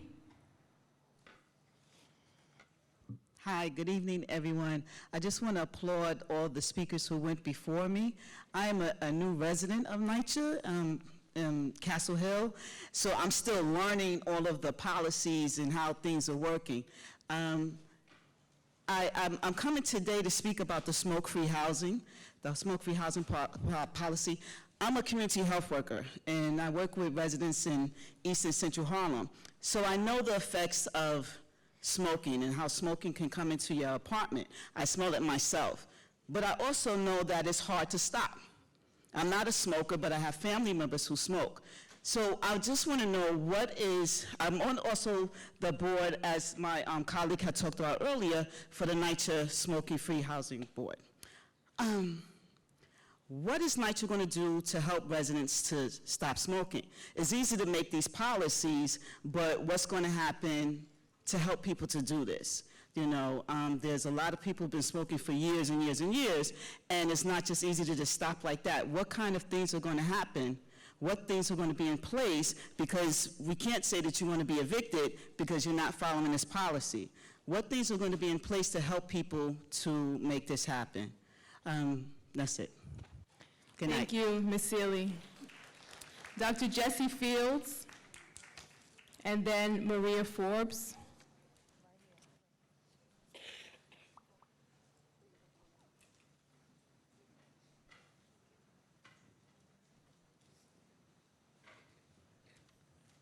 Good evening, everyone. I'm Dr. Jesse Fields, and I think one of the many questions that have been raised tonight that have not been responded to is the overall question of why NYCHA is subsidizing private developers and giving money to private developers rather than get tax dollars, nonetheless. Why do that rather than invest money in supporting public housing and building housing for the poor in this city? So the next gen NYCHA plan, the New York City Housing Authority is leasing playgrounds, parking lots, and open spaces to private developers to build privately owned and controlled housing. And NYCHA is also selling 50% or more shares in existing public housing complexes to developers who will hold the rights to those shares, and over the next 30 years can convert those to market rate housing. So what does this mean for public housing in New York City? These plans will end public housing, but the people of this city, the diverse people of this city, such as are in this room tonight and many hundreds and thousands more, are not going to permit this to happen in New York City. It has happened in Philadelphia, in St. Louis, in Chicago, and the elected officials made all kinds of promises from Daley to people all over the country. The elected officials said, no, we're going to take care of you, we're going to do all these nice things for you, and people were displaced from Cabrini Green in Chicago and other places. We're not going to let that happen in this city. Privatization means the end of public housing, and it means massive displacement of people, the residents of public housing. In other words, it means the abandonment of our people, the abandonment of the poor. This is unjust.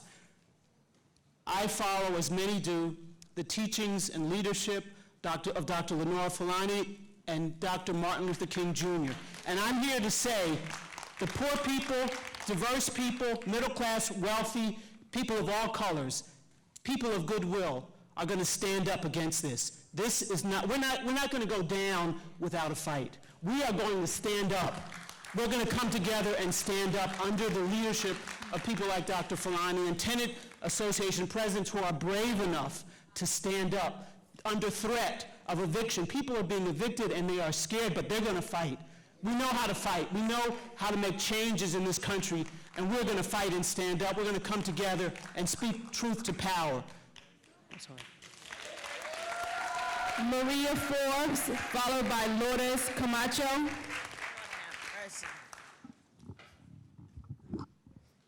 Good evening, everyone. How are you? We are volunteers and are very disrespected by New York City Housing Authority staff due to the lack of resident participation by law and by the regs. President Roosevelt developed this public housing for low income, and I'm here to tell you that NYCHA is the worst slumlord in the country. Planet. I don't know how y'all make the papers every day, but y'all don't get addressed as being slumlords. The Brooke Amendment has not been changed or amended since it was developed, so I don't understand how NYCHA has come about with all of these amendments and all of these changes to our housing related to Next Generation, RED, and Section 3, if nobody's mentioned that we're getting ready to lose Section 3. The RED privatization program with Section 8, I spoke to my attorney. I've had my attorney on retainer. She had me on retainer since 1818.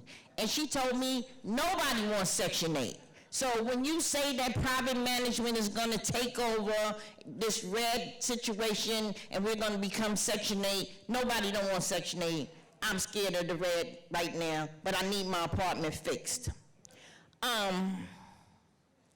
Y'all came out with more ABC programs than them presidents came out with.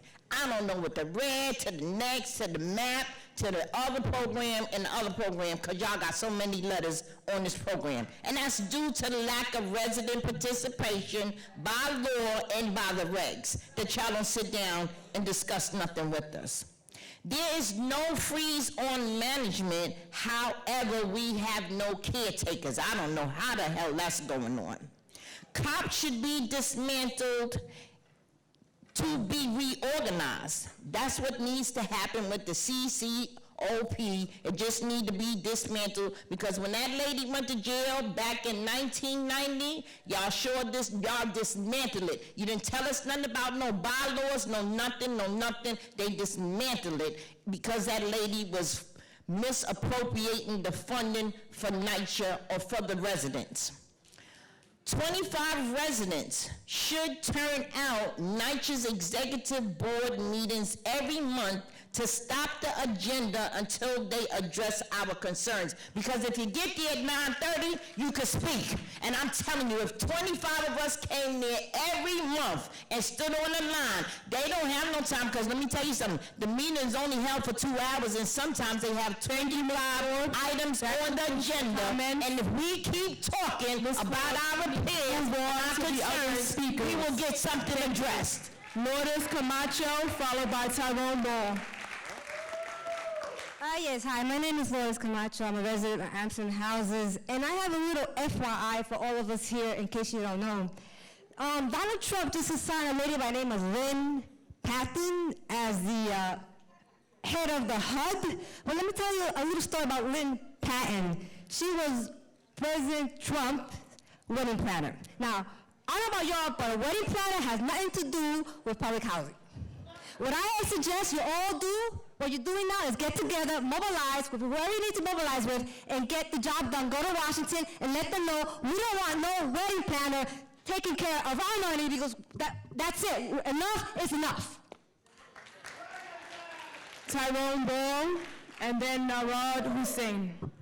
I don't think a brain surgeon is much better at running than HUD either. However, with that being said, I hope the people who are sitting up here on the panel realize one thing, and it keeps on coming on, because I was all prepared to talk about something else, but I'm going to say this. What you're seeing is fear and anger, and you're seeing continuing gentrification, and the one thing that you have is your home, and now your home looks like that's in jeopardy too. So now, you're seeing all that, and you're not talking to anybody. You're giving us, okay, this is what Next Gen is going to be. We're going to take care of envelopes, and we're doing that. All that's fine, but how are you going to do that when you have mold in your house? Because it's not just the outside water, it's the inside water. It's your pipes are 60 years old, and they haven't been replaced. It's the simple fact of the matter that the boiler that's been there was the boiler that came up in 1954. That's older than me, and that's older than about, I say, a quarter of the people in this room, but, you know. But the reality is this. you're going to keep on getting anger and feedback like this until you actually say something that's positive. Because nobody wants to be Philadelphia or Chicago or Baltimore. No one wants to be London or Paris because it happened over there before it happened here. But what's going to happen now is this. You're just going to keep on getting the same type of feedback. So when you have the meetings, come out, speak, explain what's going on. Ask for tenants to come out and give their feedback and how they feel and what they feel is needed. Because the best person that actually knows what's going on is the person who lives there. Have a good evening. Thank you, Mr. Ball. Narad Hussain, and then we have A.M. Goodrich. Hi, my name is Naved Hussain. I'm with CAV. We organize Chinese, Korean, and Bangladeshi tenants in Queensbridge, Ravenswood, and Astoria houses. And I have here Lisa Ng, who is a Queensbridge houses resident. She wants to say something. Hi, my name is Lisa. I've lived in Queensbridge for 20 years of my 22-year life. And I'd just like to say that I grew up translating documents for my parents. Like, imagine a 6-year-old and an 8-year-old trying to figure out how to describe things like income recertification in Chinese, right? So I just want to emphasize the importance of language access in public housing. Let's see, in 2015, CAB released a report called No Access, which highlighted the lack of true language access for thousands of tenants who live in public housing that don't speak any English. And because of this, tenants don't get repairs done, and they're not able to submit necessary documents. And NYCHA does have a language access plan, which provides translation upon request, but it's not sufficient, right? And right now, in the era of Donald Trump and this intense anti-immigrant sentiment, it's imperative that NYCHA provides adequate language access to its tenants that speak limited English. And also, just a side note, we need more actually truly affordable housing, because I've lived in public housing all my life, and I would like to live near my family. But I would like to live near my family, but not be a part of the industries that are actively displacing people who live in Long Island City. So, yeah, cool. Thank you. All right. A.M. Goodrich, followed by Joshua Barnett. Good evening, fellas. So on behalf of many organizations throughout that, I'm going to explain what's happening, what's going on in Farragut and also Wyckoff Gardens. First of all, we never heard about what's happening with Wyckoff when where all the units, regardless extreme low income or barons. So this is a problem we face to face time and time again. Year after year, with all this corruption and all this bribery. Now because of this administration, when you talk about immigrants, you will get deported by ICE. This is a problem face to face. It's nothing new to this administration on the federal level. But at that quote unquote, they're going to have an increase in problem with residential, when it's caused by broken window, stop and frisk policies. This is going on and on since it's over, day after day, time and time.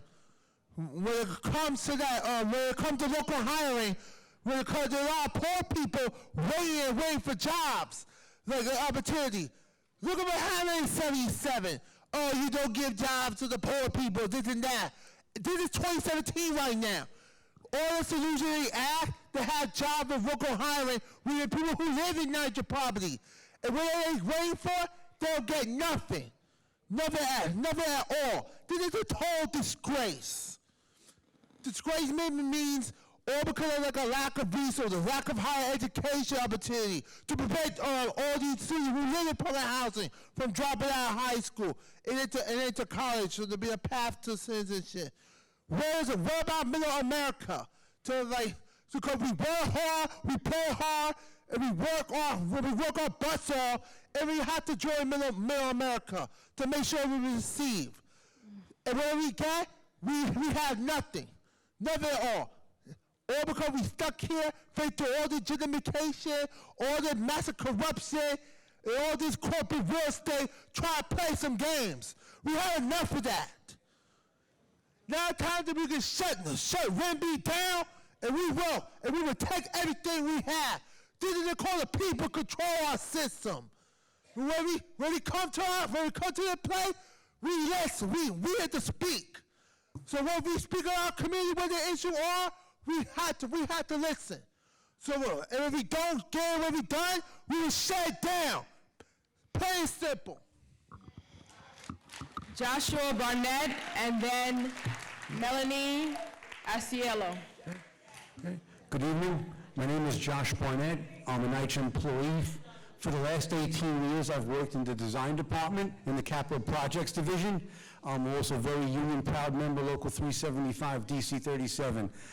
And I would need a lot more than 3 minutes to describe the demoralization among the staff, among those of us who work at NYCHA. I've been here 18 years. I've never seen anything like it. One of the field inspectors I'm friends with said to me the other day, no worries after he had a fight with his supervisor, just 6 more years and I'm out of here. That's the mentality. People are counting their days towards retirement like they're convicts looking for parole, and it really shouldn't be that way. But the demoralization that sets in among the staff is a reflection of the demoralization that you hear from the residents. We're frustrated because nobody listens to us either. We see the loss of our jobs like the people see the loss of their apartments, and more importantly, we see the consultants walking all over 90 Church Street and 250 Broadway because our jobs, like the apartments, it's become all about profits and not all about service anymore.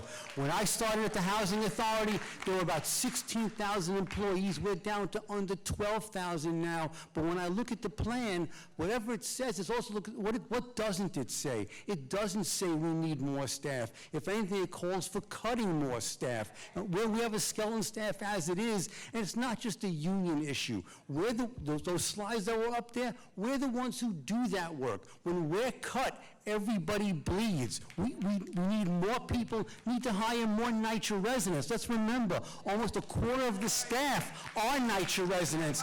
But if things keep going the way they are, we're going to have less staff and less NYCHA hirees. When you look at the RAD/PACT program, there's nothing in there that guarantees that the workers who maintain those privatized developments are going to be civil service or union workers. What's to prevent them from hiring a fly-by-night maintenance company that's going to pay people minimum wage or even less? When people see the RAD program as the loss of their apartments, I can see it going as a union-busting tactic, and neither of us wants to see it go down that route. We need more public housing, not less. We need more public housing workers, not less. And we say, where's the money? When you look at the federal budget, 55% of the discretionary budget goes towards the military. We need to be out there calling for cuts to the bloated war budget, tax the rich, make sure that they pay their fair share. Corporate profits are at an all-time high, but corporate tax at an all-time low, and NYCHA needs to be out there with those of us who are calling for the rich to pay their fair share. We're all in this together. We have to maintain this, but it's just scary that the Next Generation program looks too much like the next gentrification program. We really got to turn that around. Private money always comes with strings attached, and we have to make sure that public housing stays public. Melanie Orsello and Melissa Ortiz.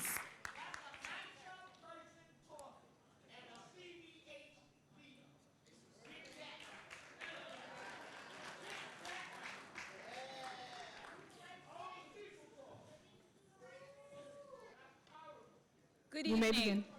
Good evening.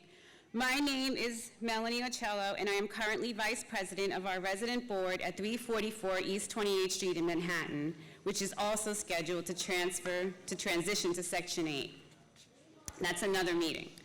This summer, I have had the wonderful opportunity to represent my development as a voice on the NYCHA Smoking and Health Advisory Panel. A lot of you are probably thinking, smoking? Like, really? We have so many bigger problems than smoking, but I welcomed it as a chance for someone to listen to me.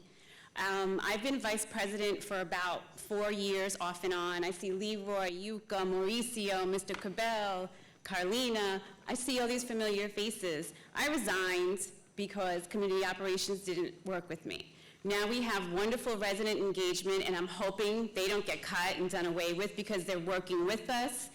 We can actually use a credit card for our monthly meetings, and I mean, you can see changes slowly coming in certain areas.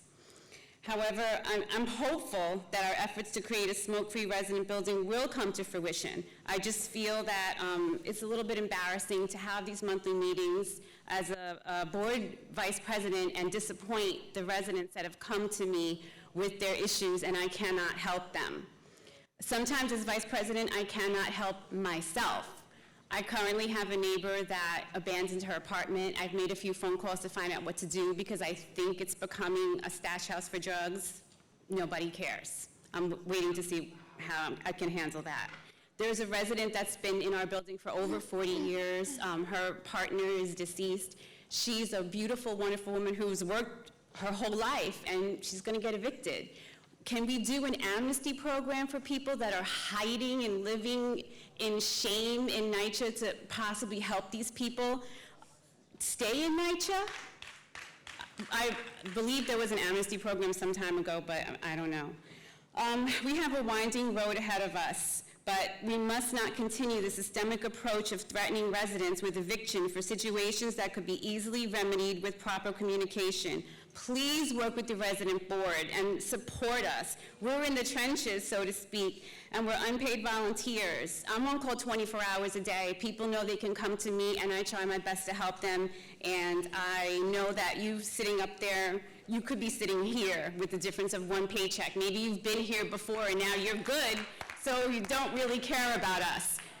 My father's a Vietnam veteran. My brother's a retired police officer. My son's father is a retired police officer. I've never done drugs. I smoked weed in high school. I would love to change the way people look at us when we walk down the street. And my daughter's a college graduate. My son is going to come to college. I go to school here. I am the face of NYCHA. Thank you, Ms. Ochello. Give us a chance. Thank you. Thank you. Melissa Ortiz, followed by Ed Brady. Hi, good evening. As a former tenant of Bayview Houses, I commuted 1 hour and 20 minutes to go to high school at Norman Thomas at 33rd and Park. That was a 10-minute walk to the bus, a 20-minute bus ride to the station, before I boarded the subway for an hour-long ride to the 6th train at 33rd Street. In 2018, New York City Transit will redirect current Bayview families to transfer to the dysfunctional and chronically late A train at Broadway Junction, East New York, where the escalator is one of the highest transfer points at 2.5 stories, and if the escalator is broken, good luck. Community transportation is an ongoing issue for NYCHA and impactful to community residents as they commute to school, work, training programs, and higher education. I would like to see that NYCHA and its residents rise up and involve themselves with the MTA issues to ensure that transportation is accessible to NYCHA residents and low-income families in a timely and that it is timely and it ultimately leads to access to jobs and higher education. I also want to share my time with Evelyn Cruz from Congresswoman. No, you're being called? Never mind. All right, that's it. Thank you very much. Thank you. Ed Brady, and then Janet Wooten. Good evening, my name is Ed Brady. I reside on the east side of Manhattan. I grew up in the South Bronx. I was content to listen tonight. I came here to support other people, but I feel impelled to make the following statement. I would like to make a suggestion to the board members and also to you, Madam Chair. I would like to suggest that you make yourselves directly available to over the 7% of the people that you say you represent. And what I mean by that is that you actually go to the tenements, to these buildings, and to speak with people directly. I cannot understand how you could present this without speaking to people and understanding their situations. That really is it. I strongly suggest that all of you talk directly to the people that you say you represent. And Madam Chair, I would offer my own services to you. I owned a chauffeur service. I'm very well aware of the roadways in New York City. I would take you anywhere you like. I'm semi-retired. I would give my time to you so that you could present yourself to the people that you say you represent. Thank you. Janet Wooten. Yeah, we've heard from a lot of people tonight. I'm following my colleague Robert Scott, Jesse Fields, Dr. Filani, and others who've said that for the majority of us in New Yorkers around New York City, we do not support this plan. We want to live in a city that is inclusive, that includes all people, including the poor. We want a plan that takes back the $1.4 or $6 billion that is being given away in our taxes to developers. And we want to take that money and put it into the kind of housing that we need to house all people in New York City. We are not stupid. We understand that the facts and the realities that you have presented to us are facts and realities based on a certain set of values. The majority of people in New York share the values that we are expressing here tonight. We want decent, affordable housing for all people in this city. Evelyn Cruz, representing Congresswoman Nydia Velázquez. Good evening, everyone. My name is Evelyn. I'm here representing the Congresswoman Velázquez, who's in Washington this evening. I want to thank the board chair, our chairwoman, our concerned public residents, and everyone here tonight. Listening to our residents and NYCHA workers, I can assure you that Congresswoman Velázquez continues to fight against those issues that are harmful to our community. As a senior member of the House Financial Service Committee and the only member from New York City on the Housing and Insurance Subcommittee, she continues to work to ensure that we get safe and affordable housing in New York. We recognize that NYCHA is the last affordable housing bastion in New York City. We get the fact that development in our public housing public land is a hardship. We represent Wyckoff Gardens, we represent LaGuardia houses, and we are working with our tenants, and we hear the concerns, and we urge NYCHA to listen to the input, to take the input from our residents, to include them when they issue the RFP, and to understand that nobody knows their housing condition, nobody knows their community better than the residents that live in those developments. Housing is at an all-time high. I don't have to tell you. In Bushwick, our rents are $3,500. East New York was recently rezoned. We're seeing rent skyrocketing over $2,500. We need to protect public housing. But with that said, we also know we have a Trump administration who does not care about public housing residents. And in this budget, the proposed budget to HUD, we are seeing nothing but draconian cuts.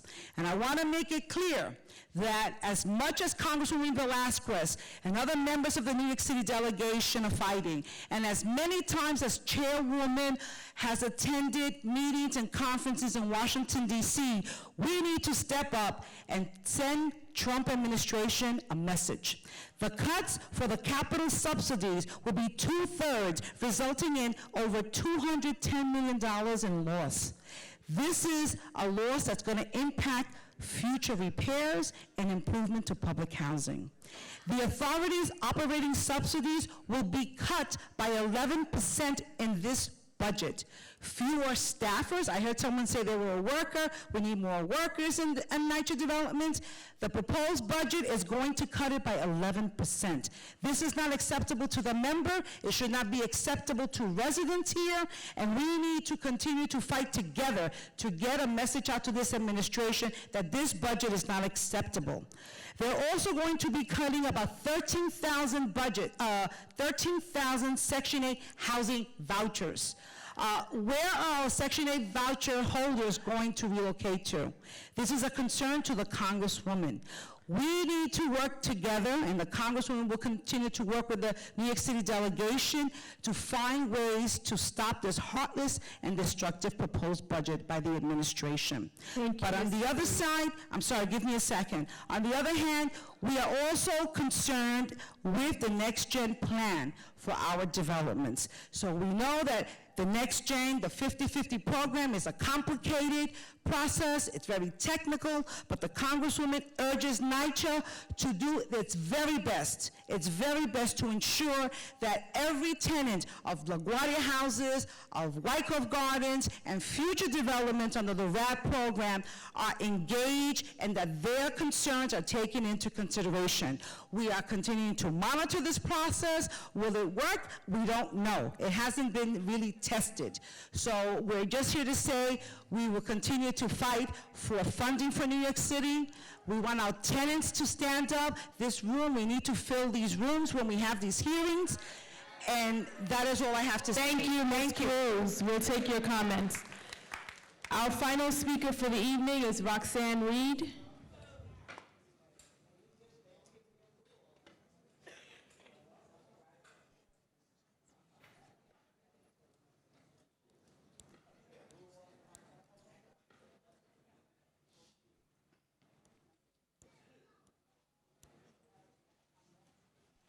Good evening, everybody.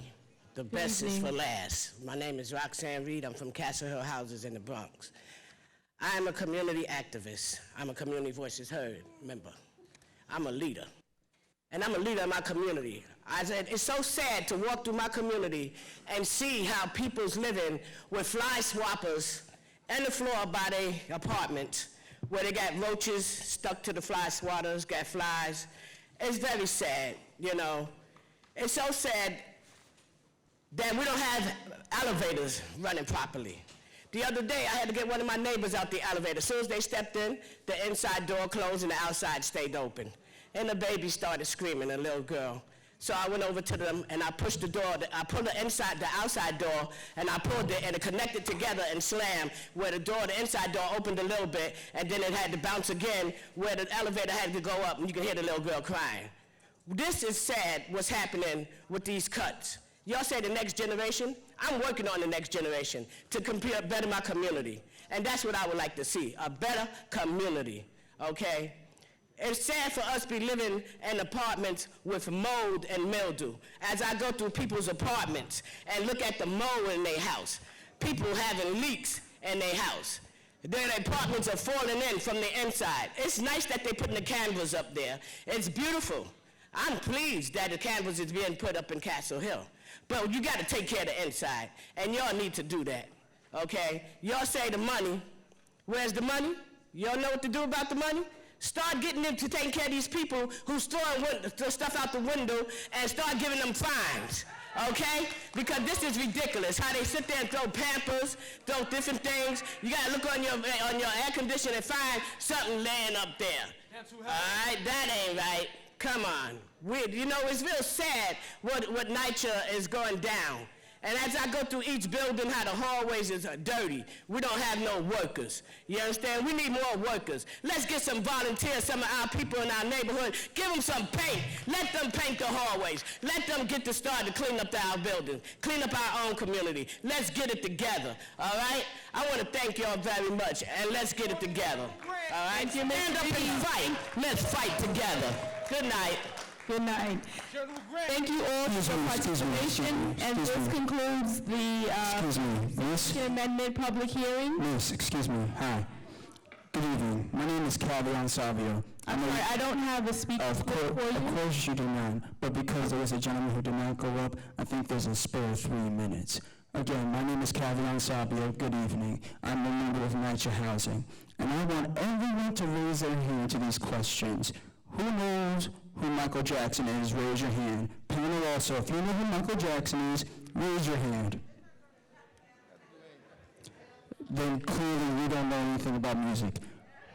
Secondly, who knows when NYCHA started? What year?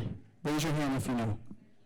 In the event that you don't, 1934, and the president at that time was Franklin D. Roosevelt. Currently, this is 2017. God in heaven, I don't know why Trump is president, but your will. Anywho, from 1934 to 2017, and how is this better? If you want to have the next generation NYCHA, you have to make sure you show some effort for this generation of NYCHA. Because honestly, if you don't, what next generation do you have? I'm 27 years old. I've lived in NYCHA all my life. I've seen the change. I'm a member of CVH, Community Voices Heard. Have any of you been a NYCHA resident growing up? Were any of you a NYCHA resident as a child? Any of you? If you have, raise your hand, please. Thank you for your comments. We're going to conclude this session I still have at New least York 1 City minute Housing because Authority public hearing for the significant amendment to the fiscal year 2017 annual plan and the draft fiscal year 2018 annual plan. Thank you all for coming out.